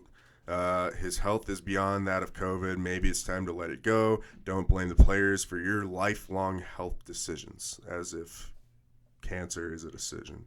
Obviously, things that you do in your personal life can impact whether or not you get cancer, but it's not a decision that anyone makes. He then went on to say, at some point you got to pay for them vices.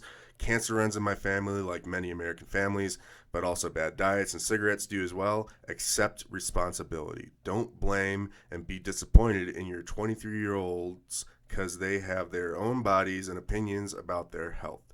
He deleted those tweets later and added a new thread where he kind of tried to walk it back a little bit and said, I'm going to address this one more time. I wasn't trying to be insensitive to anyone affected by cancer. I know you don't choose to get cancer, and I tried to clear that up. If you know me and my career, you know that my support is for cancer people dealing with it. I've been affected myself closely. I didn't mean to offend you. God bless. At this point, it doesn't really matter. The damage is already done. You should really, when you're in the public spotlight, don't say something without having someone review it, potentially. Don't go off of just heat of the moment thoughts and ideas. And so his comments were asinine. They were extremely disrespectful. Did you read the apology? Yes. Yeah. Yeah. That is so hollow for the things that he said. Yeah. It's, Mike and I were talking about this at work in the past day or so. Both Mike and I have played on sports teams a good portion of our life.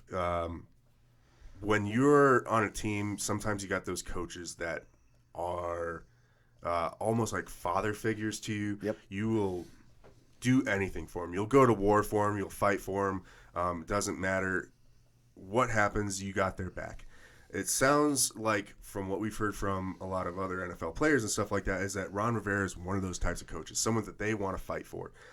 So if Ron Rivera was like, hey, I know that you're on the edge about whether or not you want this vaccine or something like that, but hey, for me, it would mean a lot to me because of my medical situation, my health, if you were to get the vaccine, because not only is it going to help the team out, but it's going to help keep me safe, and I'd really appreciate it. It wouldn't even be a question for me. Done. I don't care about how I feel about the vaccine. I'm like, yeah, dude, I'm doing it for you because I love you. You're my coach. I got your back.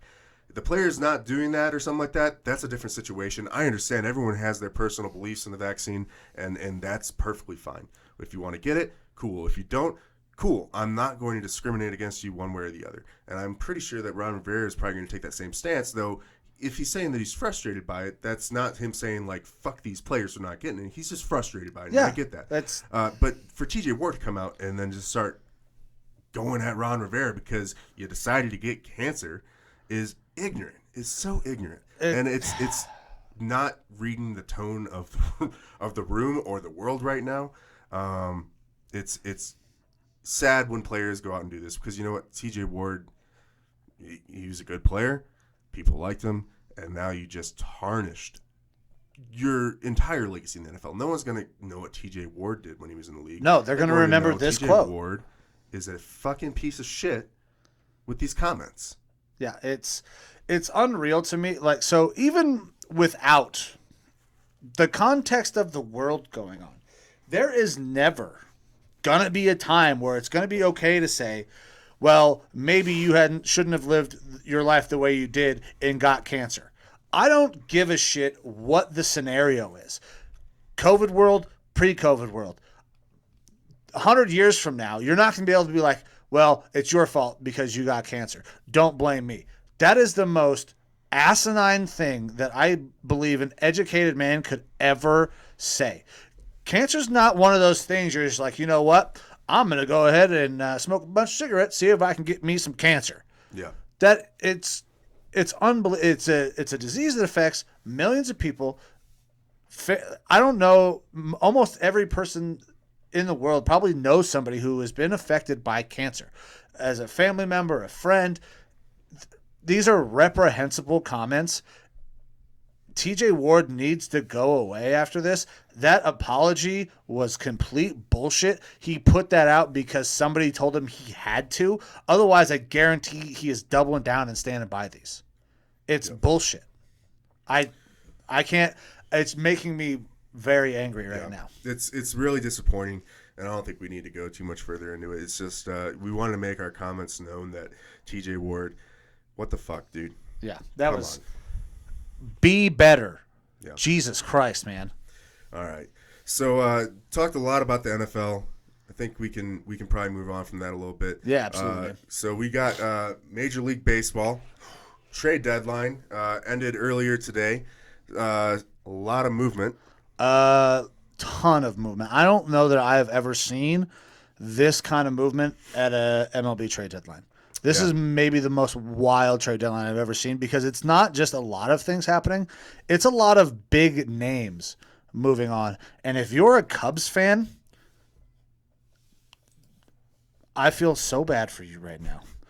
I don't know how you're going to field the team in the next week. I think you have a series starting tonight. I don't know who the hell's going to be on that roster. But everybody is gone. We get teams acquiring multiple all-stars in one trade. It is absolute chaos. And we got teams who aren't even in the playoffs right now selling big to go out and acquire players that may or may not even help them get into the playoffs. Yeah. I mean, you look at the Yankees or whatever, they're making some moves that they're not in the playoffs right now, if I'm not correct. Yep. But they probably are going to be the favorites to, go deep in the AL, if not win it, with some of the moves that they're making and how they've kind of been changing with the way their season's going. So the Cubs, man, that was a little bit of a fire sale. They even got a video out now of the moment that Chris Bryant was traded and him finding out what's going on in the dugout. Jesus Christ. I haven't seen that yet. Yeah. You're bigger on the baseball stuff than I am because it's really tough for me to watch the Twins. I saw a couple Twins players got traded today, Barrios and stuff like that. Yeah, losing your ace is tough. But that's kind of the situation that we're in. It's just we dumpster fire year, so it's time to have a fire sale and see what we can get, prospect wise. Yeah, well, so I'm going to start with the Yankees, a team not in the playoffs right now, and they go out and they acquire another big bat. They needed a left-handed bat in that lineup really badly. They get a huge bat in Joey Gallo. That outfield is unbelievable right now. Joey Gallo is he may have won a Gold Glove in right field. He has a fantastic arm, and he hits bombs. He's going to strike out a lot, but this is a guy who could hit somewhere between 40 and 60 bombs a year, depending on how much contact he can make. You get an Aaron Judge, who is having a great season, a guy known for hitting bombs. You have Giancarlo Stanton, who is a guy who is not a great defender, but he'll play decent defense for you, but he is going to hit bombs. This is that old school Yankee team who is going out and they are literally just trying to take you yard every single time they are in the box. We're not bunting. We're not hitting behind a runner. We are literally swinging for the tiny ass fences over there in Yankee Stadium at 3:15 down the lines, which is fucking smaller than a high school stadium. And they are literally just they want to hit it out of the yard. They're going for dingers, baby. Yeah. Chicks love the long ball, and the Yankees are that's what they're going for. And then they get a guy in Anthony Rizzo from that Cubs team who is getting rid of All-star everybody. first baseman. All-star first baseman, a guy who will hit 30 home down the line at Yankee Stadium, 3:15, whereas down the line to the first base side at Wrigley, I think it's 3:50. That's a really good pick. He's going to be able to hit some more bombs there. He hits for a decent average, is a Gold Glove first baseman. This Yankees team is going to be very good if they can make enough contact. But they're going to have to get rid of pieces. I haven't seen anything pop up recently. I don't know what's going to happen with Luke Voit now. I mean, he wasn't playing a lot. He was not having a good year, even though he had a great year last year. Anthony Rizzo is definitely sliding into that first base spot. Do you knock Voit to the DH? And if you do, where the hell do you play Stanton? Is he going to be your everyday left fielder, or does he slide into the DH role? I don't know. The Yankees have a shitload of talent right now. A wealth of talent, and it's better to have that wealth of riches, I guess, than not. They also went out and acquired Andrew Heaney from the Angels, left-hand pitcher. So there's it's more people being brought in for him. They needed a pitcher badly, and they get a decent one in Heaney. I mean, I don't know if that's the move. I don't know if they had any prospects to go for a better guy. Definitely leaning into we're going to have major offense and let the defense works itself out there. But major moves by the Yankees, and like I said, not even in the playoffs at this point, but they're going to be a damn hard team to beat. Yeah, they're definitely making the move to get in, and if they get in, they have a damn good chance to win it if they can put up numbers. Yep. Pitching usually is what dominates in October. With this lineup, they can probably hit their way to a World Series, which is not normally the case. So what do you think is the aftermath with the Cubs now? Obviously, you said you don't know if they're going to be able to how they're not going to have anybody on the fucking. Do you think that there's any this positives? This is full on rebuild. Do you think there's any positives from these moves that happen? Any of the pieces? Hold on, I'd have to go back and look and see what all the pieces they got are, because that's never a good sign. Yeah, so I don't know really much about their pieces that they are getting back. But I know that Chris Bryant is a former MVP. Javi Baez is an all-star. Anthony Rizzo is an all-star. Craig Kimbrell, all-star. Very good in the playoffs. Exactly. Man, so I'm going to have to take another look and figure out who the hell. I mean, the Mets trade an outfield prospect. They don't even have this kid's name. That's kind of the point, is that, so I'm not great with all these names or whatever, but you being more of a baseball fan, if you're asked, are the Cubs going to be better off with the people that they got in return, and you're kind of like, I don't know who they are. I don't know any of these names. It's normally not a good sign. Yeah, this is a full-on rebuild, which is weird to me because the Cubs were so bad for so long. Then they go out and they win the World Series 2016, crushed my hopes and dreams. Thank God I was in Iraq and I didn't have to watch it here. And then this is a big market team. Why are we fire sailing all of our stars, everybody that anybody knows on this team, when we can literally just go out and spend the massive amounts of money that this ownership group and this massive market has? You don't see the Dodgers, the Yankees, the Mets. The Mets had so many opportunities to sell off their team over the last few years because they were terrible, but they didn't. They held on because they knew eventually they were going to get some pieces in, because it's New York. Yep. It's LA. It's Chicago. That's the third biggest market in the country. Why are we selling everybody off? It doesn't make any fucking sense to me. Yep. Like, as Cleveland fan, we are the smallest market in the sports world that has a NFL, an NBA, and a Major League Baseball team. We're a small market team in every aspect of the word. So I get us getting rid of some guys. I hate to see our guys go, but they weren't producing anywhere near the level of a Anthony Rizzo, Javi Baez, or Chris Bryant. We lose Francisco Lindor in the offseason because there's no way we're paying him $300 million because we're the lowest market team that has all three sports. So he goes to the Mets. And then we get a Cubs team that was maligned for 100 years, could not win a title. They finally get one, and then you're like, you know what? Hey, we'll get one every 100, guys. Yep. We're going to get one every 100 years. You guys will figure it out. You guys will be fine. Like this, if you're a Cubs fan, I'm sorry. This fucking sucks. Like you would expect it's going to be rough. It's going to go back to probably a little bit more the norm of what they've been seeing prior to their championship run. Then also we've got L.A., the Dodgers. Going out there and getting Max Scherzer and Trey Turner for two top prospects, which is, at least a little bit better for the Nationals getting return. Yeah, the Nationals got a good return on what they got. But the Dodgers got Scherzer and Trey Turner, and I don't know how they're going to not be in the championship the next 2 years. They're winning the World Series this year. There's no fucking doubt in my mind. Now, Scherzer's on the last year of his deal, so I don't know if he gets retained, but they're going to win it this year. So we talk about the NBA building these super teams. Mm-hmm. That is exactly what the Dodgers have done with this trade. Max Scherzer is one of the best pitchers in Major League Baseball still. He is going to the Hall of Fame. He has had a fantastic record. He is not down on, he is not a guy who needs a change of scenery. And they bolster that already really good Dodgers rotation. Well, partly because they needed it because Trevor Bauer acted like a piece of shit and got himself in trouble. Mm-hmm. So he takes the place of Bauer. And then they add another all-star in Trey Turner who can fill in basically anywhere. He has played at shortstop. He has been an everyday shortstop. He played second base. He is a ball player. You stick him out in center field, he'll play good center field for you.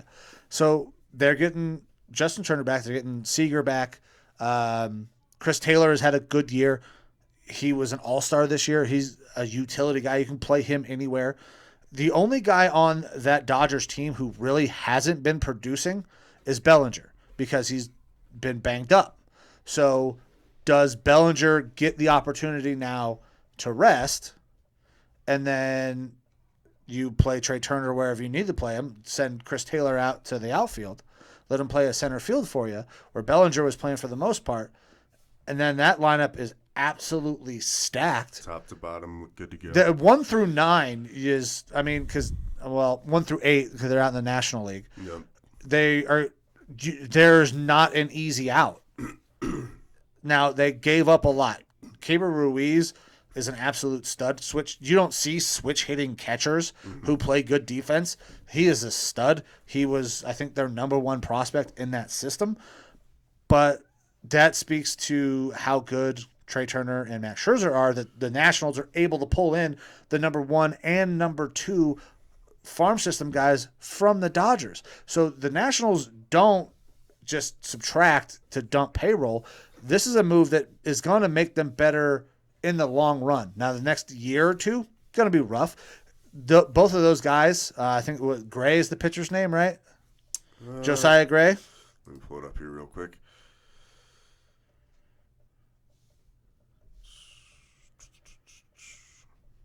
Josiah Gray. Yeah, Josiah Gray. I think he's top 30 prospect out of the MLB 100.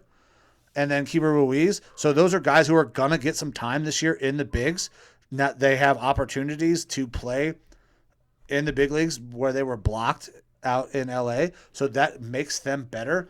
This is a good trade for both sides. The Dodgers, I wish I had placed a bet for Dodgers to win the World Series a month ago, because now that line has moved so far down. Oh yeah. You're not even getting even money for them to make it through. Favorites to probably go far. Yeah, but they're favorites at plus 400. Yeah. Right now, they might be even money to win the World Series. That's how fucking stacked that team is. Yeah. So some pretty major moves. Shit. Wonder how long that's been on. All right, we'll see how this works. All right, sorry about that, guys. The camera kind of died on us, so we had a little bit of technical difficulties. We didn't catch it for a couple minutes, but we are back now. Yeah, listen, this is our first time doing this. There's going to be a couple of mistakes. You guys will grow with us as we learn how to do this a little bit better. But I'm not going back. I'm not apologizing. I'm not fucking starting all over talking about all that stuff again. You guys are just getting the technical difficulties in for just a little bit. Okay. Who doesn't make a mistake their first time? Yeah, I mean, it happens, right? So we finished out talking about the Nationals, right? Getting Keeper Ruiz back, getting some good pieces. Yep. And last thing that we wanted to talk about with baseball stuff in mind was your Cleveland baseball team having a little bit of a name switch. Yeah, so the Cleveland Indians will not be the Cleveland Indians after the season. They are switching over to the Cleveland Guardians. I don't hate the name. I think there may have been some better options. There were a couple names that were in the running that I did not like.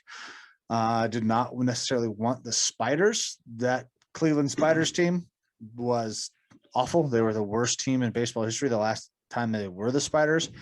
And then they became the Indians. And then there's this whole controversy, people pushing false narratives about the team was named Indians after Sokolax, one of the guys who's on our team, who was Native American, which is not true. So I don't mind the name change. I don't hate Guardians. It is a little Mickey Mouse, especially their logo. Now that guy that you're talking about, I don't know his name. I read an article on him. He did play for a Cleveland baseball team, correct? He did. And he was pretty much a lot of racist stuff thrown towards him and stuff like that, almost. Correct. Even though the fans did not treat him well. No, he did not get treated well by the people of Cleveland. He had one good year, had some issues with alcohol, and then he was gone. So anybody that's saying that the team is named after this man who had one good year on a completely different team and then was cut, I think they're being naive because they want to keep the Indians name. That's not the way it went down. And the Indians moniker that they kind of picked up was not a positive thing at the time. Yeah, it looking back on it now, and obviously with today's kind of mindset, it makes sense how it is disparaging to Native American culture and stuff like that. I guess I never feel like I viewed it as a negative thing, but who am I to talk? You know, I'm white. I don't understand what it is to be, you know, from that race, that heritage. So I think it's a positive change overall.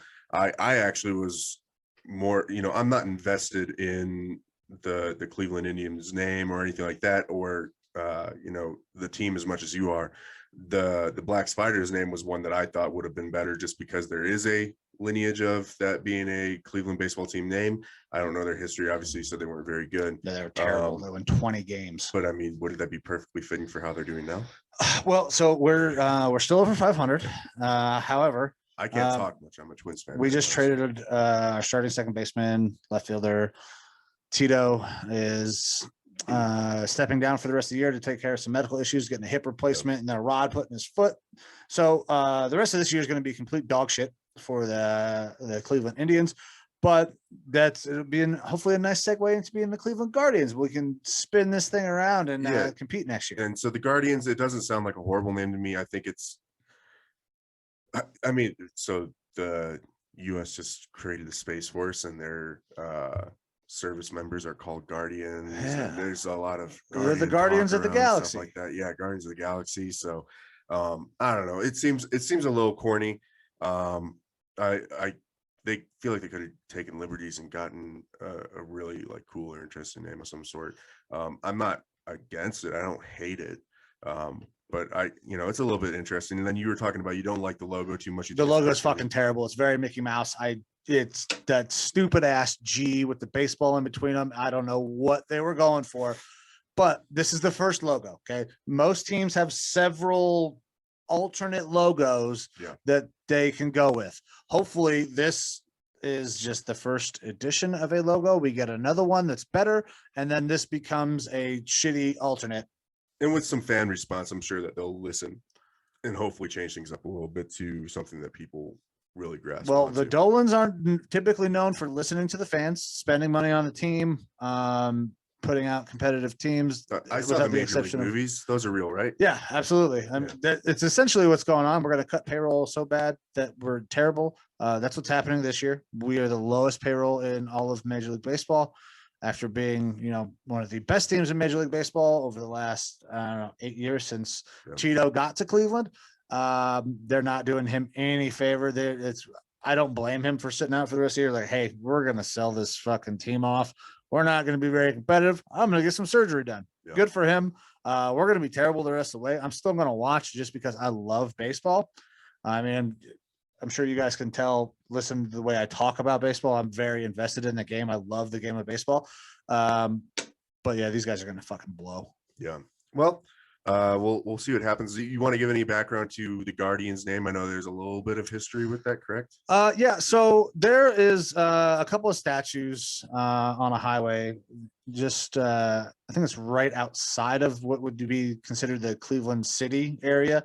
They're supposed to be like the guardians of the highway. And then if you hear that conversation or see the video about how they did the announcement, there was a lot of conversations about, people from Cleveland feeling like they have to defend the city. It's a blue collar town, working class people, and that there's a sense of pride that comes with being from or around Cleveland. When you are a Cleveland fan, resident, like it's Cleveland versus the world. And the organization kind of wanted to play on that, along with the guardians that kind of protect the highway. There was a little bit of a homage to that. I more resonate with the defending of Cleveland as a lifelong Cleveland fan of teams that were traditionally pretty fucking terrible. I found myself a lot saying, Cleveland's not that bad. I went to Cleveland. We stopped in Cleveland to watch a Indians Yankees game on our honeymoon. Like, that's how invested I am in Cleveland sports. And people are like, oh, Cleveland sucks. It's like, well, you don't know. You've never fucking been there. Like, Cleveland's actually pretty nice. Like, Cleveland seems like it gets a lot of shit. But it does.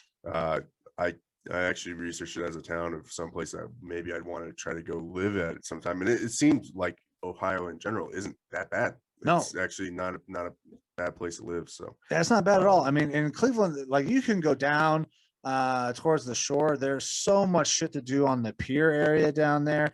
They're adding new stuff all the time. They have a casino downtown.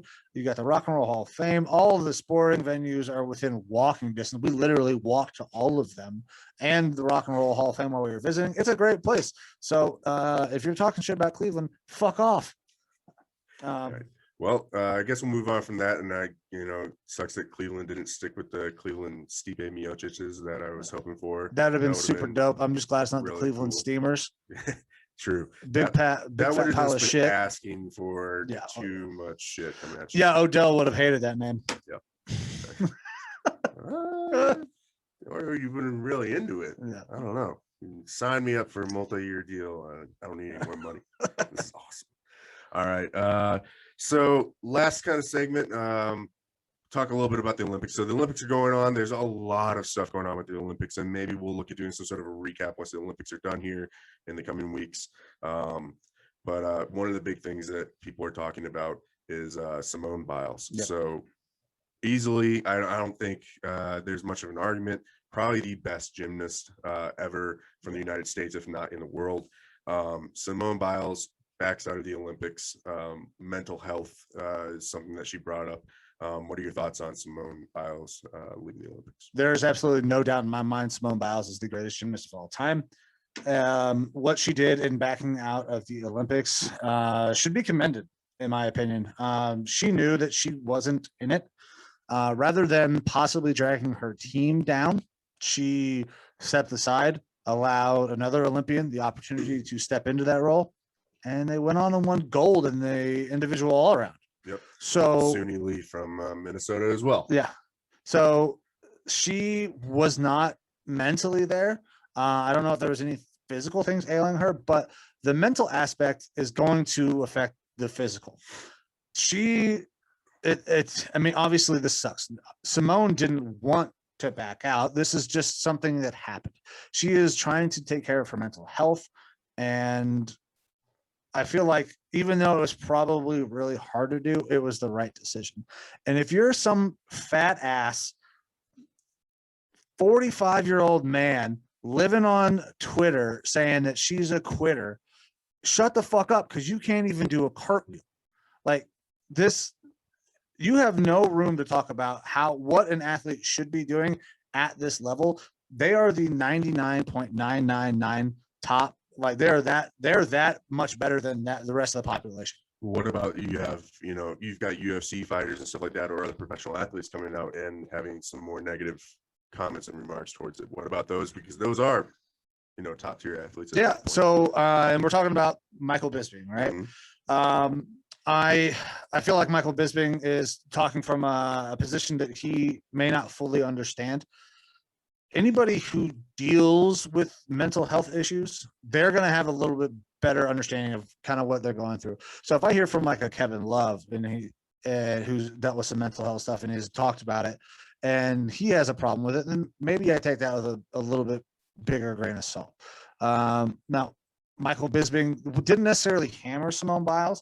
He said that he didn't quite fully understand, I guess. And then if this is about, really that mental health aspect, maybe, but he would have rather seen her compete. Myles Garrett even went out and said something like, I would like to see her try to push through it. But when you're dealing with mental health, you can't ever be too cautious. And I think that should be the overarching message. When you're dealing with someone's mental health, we don't know. We cannot be inside of somebody else's head. Now we can say, "Oh, I broke my arm just like you broke your arm." Those physical ailments we can kind of compare, but you can't ever be inside of somebody else's head to be like, "Oh yeah, I know exactly how you're feeling," because you don't. And when you're at that high of a level, when you're that much better than everybody else, there's a lot of pressure. They changed the rules to make it harder for her to win. They are not scoring her skills the way they should be scored because she's the only one in the world that can do them. So she has a ton of pressure. They're changing the rules to kind of screw her over, and then she just wasn't there mentally. It was absolutely the right decision to pull out. Yeah. So I'm not, don't want to say I'm wishy-washy on it. I see both sides of the argument. So 100% agree with what you're saying. When it comes to your mental health, Simone Biles is a person. At the end of the day, she's a person. She's a human being. If she's struggling, if she's having issues, if she needs to take care of herself, do your thing, girl. You got to take care of yourself. 100%. The athletes are not just there for our entertainment. They're people too. Yeah. And so I empathize completely with her. And if she's having difficulties with her mental health and needs to take this time off, I 100% get it. On the other hand, I get where, some of those athletes are coming out and having some issues with it. It's always kind of been pushed through with athletes that, if you need to take time for yourself, you can do that, but not to quit in the middle of the game. To kind of push through that situation. Now, it's unfortunate that everything came down during the Olympics and what, I feel more bad for Team USA and her teammates, and I'm sure that they have her back on this. Right. And like you said, it gives other people opportunities to shine, like Suni Lee, where, it's not that Suni Lee wasn't good. It's just that when you're playing with or competing with and against the best ever, yeah, you can only ever be number two, and you might never get your chance to shine. So it's awesome for people like Suni Lee, but because Simone traveled with Team USA and went to the Olympics, she wasn't able to, or the team wasn't able to bring along a person in her place. Yeah. So that leaves, potentially another competitor, another great athlete for the US that didn't get to go to the Olympics and show off what they could bring. So that kind of sucks for someone there. And then, I can't speak for her. Or her team. I don't know if her team feels at all, let down. Obviously, they're probably going to internalize that. They're probably not going to make it public and try to bash her because they all understand that there's a lot of pressure going on in the stage. And some of the comments also that I saw was, this isn't Simone Biles' first Olympics. No. So things obviously have changed. It's there's no fans there, COVID restrictions, all this extra stuff put on. So it is a different experience for sure.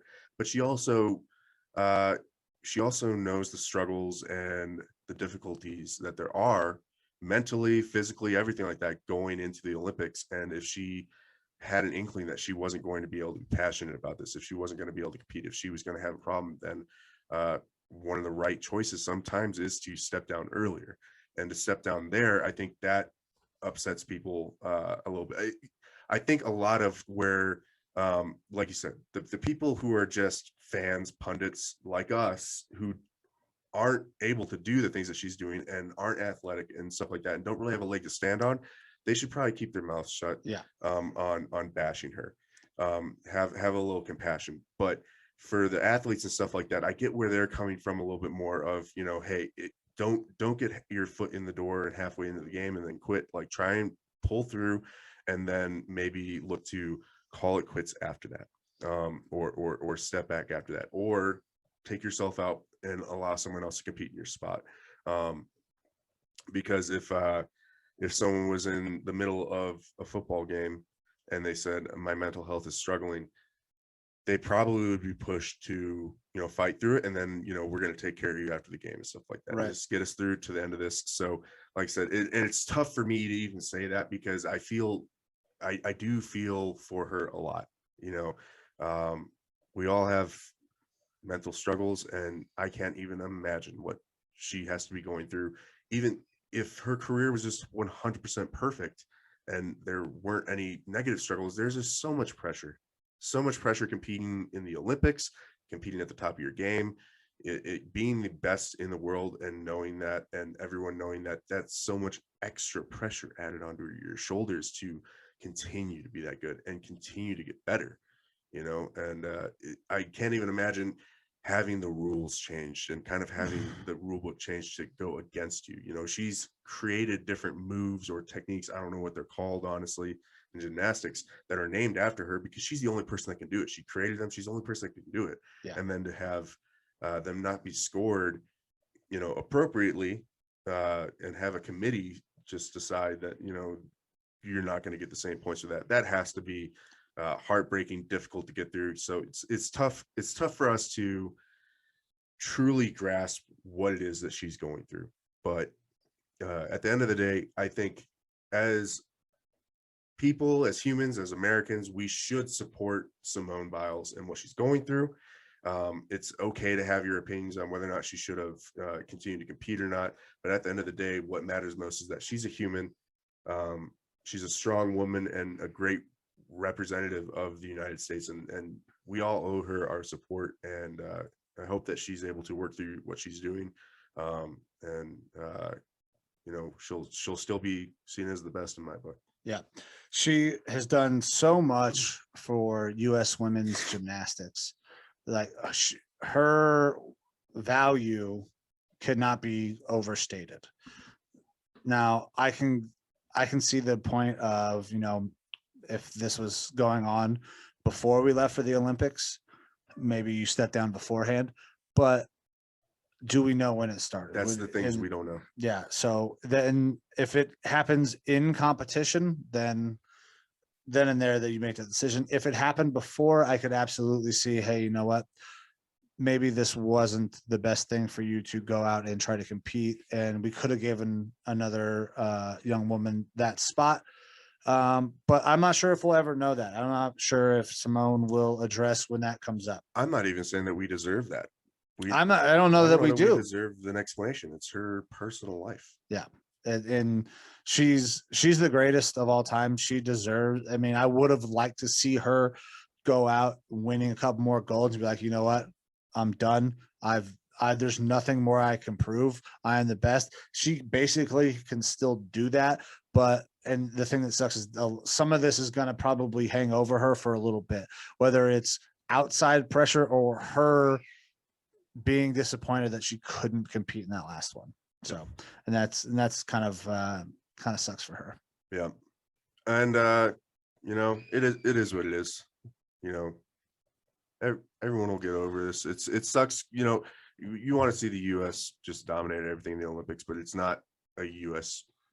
competition. It's a national competition, and at the end of the day, we still did end up winning that with Suni Lee. Yeah, and that's another thing that I want to bring up is Suni Lee did phenomenal. yes. She apparently has always kicked ass. It's just everyone's focused on Simone Biles. So it kind of sucks for Suni in a way that so much attention is being poured on Simone when, realistically, we should really be championing what Suni Lee did and how well she did. Not to pull focus away from Simone, but not to pull focus away from what Suni And did. I don't know how old Suni is. I'm not sure. But if this is her time, she might have a couple more Olympics that she can go out and cement her own legacy and, have that person to bounce off of now with Simone. So yeah, congratulations to Suni because she absolutely crushed it. Yeah, absolutely. So, is that it, man? Yeah, I think that kind of wraps it up. We plan on doing this on a regular basis. We'll work out some of these technical kinks and stuff like that, but that's part of the fun of if you're here with us in the beginning, you get to come along with the ride and see where we fuck up, where we shine, how many times we cuss. You can make it a drinking game when you're watching these shows or something like that. Don't do that because you're going to be shit-faced by the time this is over. Yeah, well, yeah, we don't want to contribute to anyone's alcoholism or anything like that. One thing that we are going to start doing is a mailbag. Yes. All right. Super pumped about the mailbag. Yeah. So you guys have heard me say on the audio version, if you want to interact with the show, you can go to Facebook, Twitter, we got Instagram, we got TikTok. So there's all of these different options, right? Well, now we have added an email. So if you have any specific questions for the show on any team, all right, we will go ahead and dive into it. So do you have it handy? So you can reach us at linemanlounge@gmail.com. So that's linemanlounge@gmail.com. And like Mike said, you can bring up any sort of sports topics that you want us to discuss, any teams in particular, players. It can be specific, it can be wide ranged. And I'm sure that we're going to get a lot of pretty crazy stuff sent in. So if it's too graphic for the pod, it's probably not going to make it. Just know that ahead of time. We might get a chuckle out of it and maybe you'll get a mention or something, but try and keep it relatively civil. And then even if it's not a sports thing and you just want to ask us some questions, about how much Mike can bench or, how many ladies I bring home or something like that, go for it. I might not answer that question and Mike might not answer that question. You just never know. But have some fun, want to do some engagement with you guys, the fans who are watching. So feel free to email us at linemanlounge@gmail.com. And we'll compile those together and try to add them in at the end of our shows. So that way we can have some fun with that. Yeah, it'll be a really good time. And if you guys do send in questions that are non-sports related, like you said, we'll absolutely have no problem answering that. However, if you come in here acting crazy, there is a chance that it will get read and we will bury you. And then everybody will hear and see that. But I welcome any and all emails. So, man, how do you feel? I feel pretty good about this. Yeah, it was a good time. It's always fun to talk about sports. This is just kind of the thing that, Mike and I do along with a lot of our other compadres. We sit around and we bullshit about sports all the time. So it's nice to get to kind of open that up to even a wider audience and hopefully get some people involved with it. Have a little bit of fun, have some drinks, and enjoy a good afternoon. So yeah, we'll be coming back to you maybe Tuesday. We're gonna work out the schedule details afterward. I will let you guys all know on Twitter, Facebook, all that stuff when our next episode is going to be. At the bare minimum, it's going to be next Friday, but we'll see about doing that episode on Tuesday. Obviously, this it's a fairly lengthy podcast. Sometimes they'll be shorter, sometimes they might even be longer if there's some more stuff to talk about. There's stuff that we didn't even talk about today. We got some SEC talk going on, things like that. That we'll definitely be looking at tapping into next week. But and also if there, like I said, if there's specific areas that we didn't talk about in the show that you wanted us to engage on or talk about, hit us up on that linemanlounge@gmail.com. We'll make sure to get it added into the next show. All right, guys. Well, Thank you very much. We're going to get the hell out of here. I'm going to eat some dinner, drink some more beers probably. As always, sleeves are optional. Thank you guys so much. Hit us up, Facebook, Twitter, the Gmail, TikTok, IG, anywhere podcasts are found, you can hear us. And now you guys will be able to see us on YouTube. Thank you so much. See ya.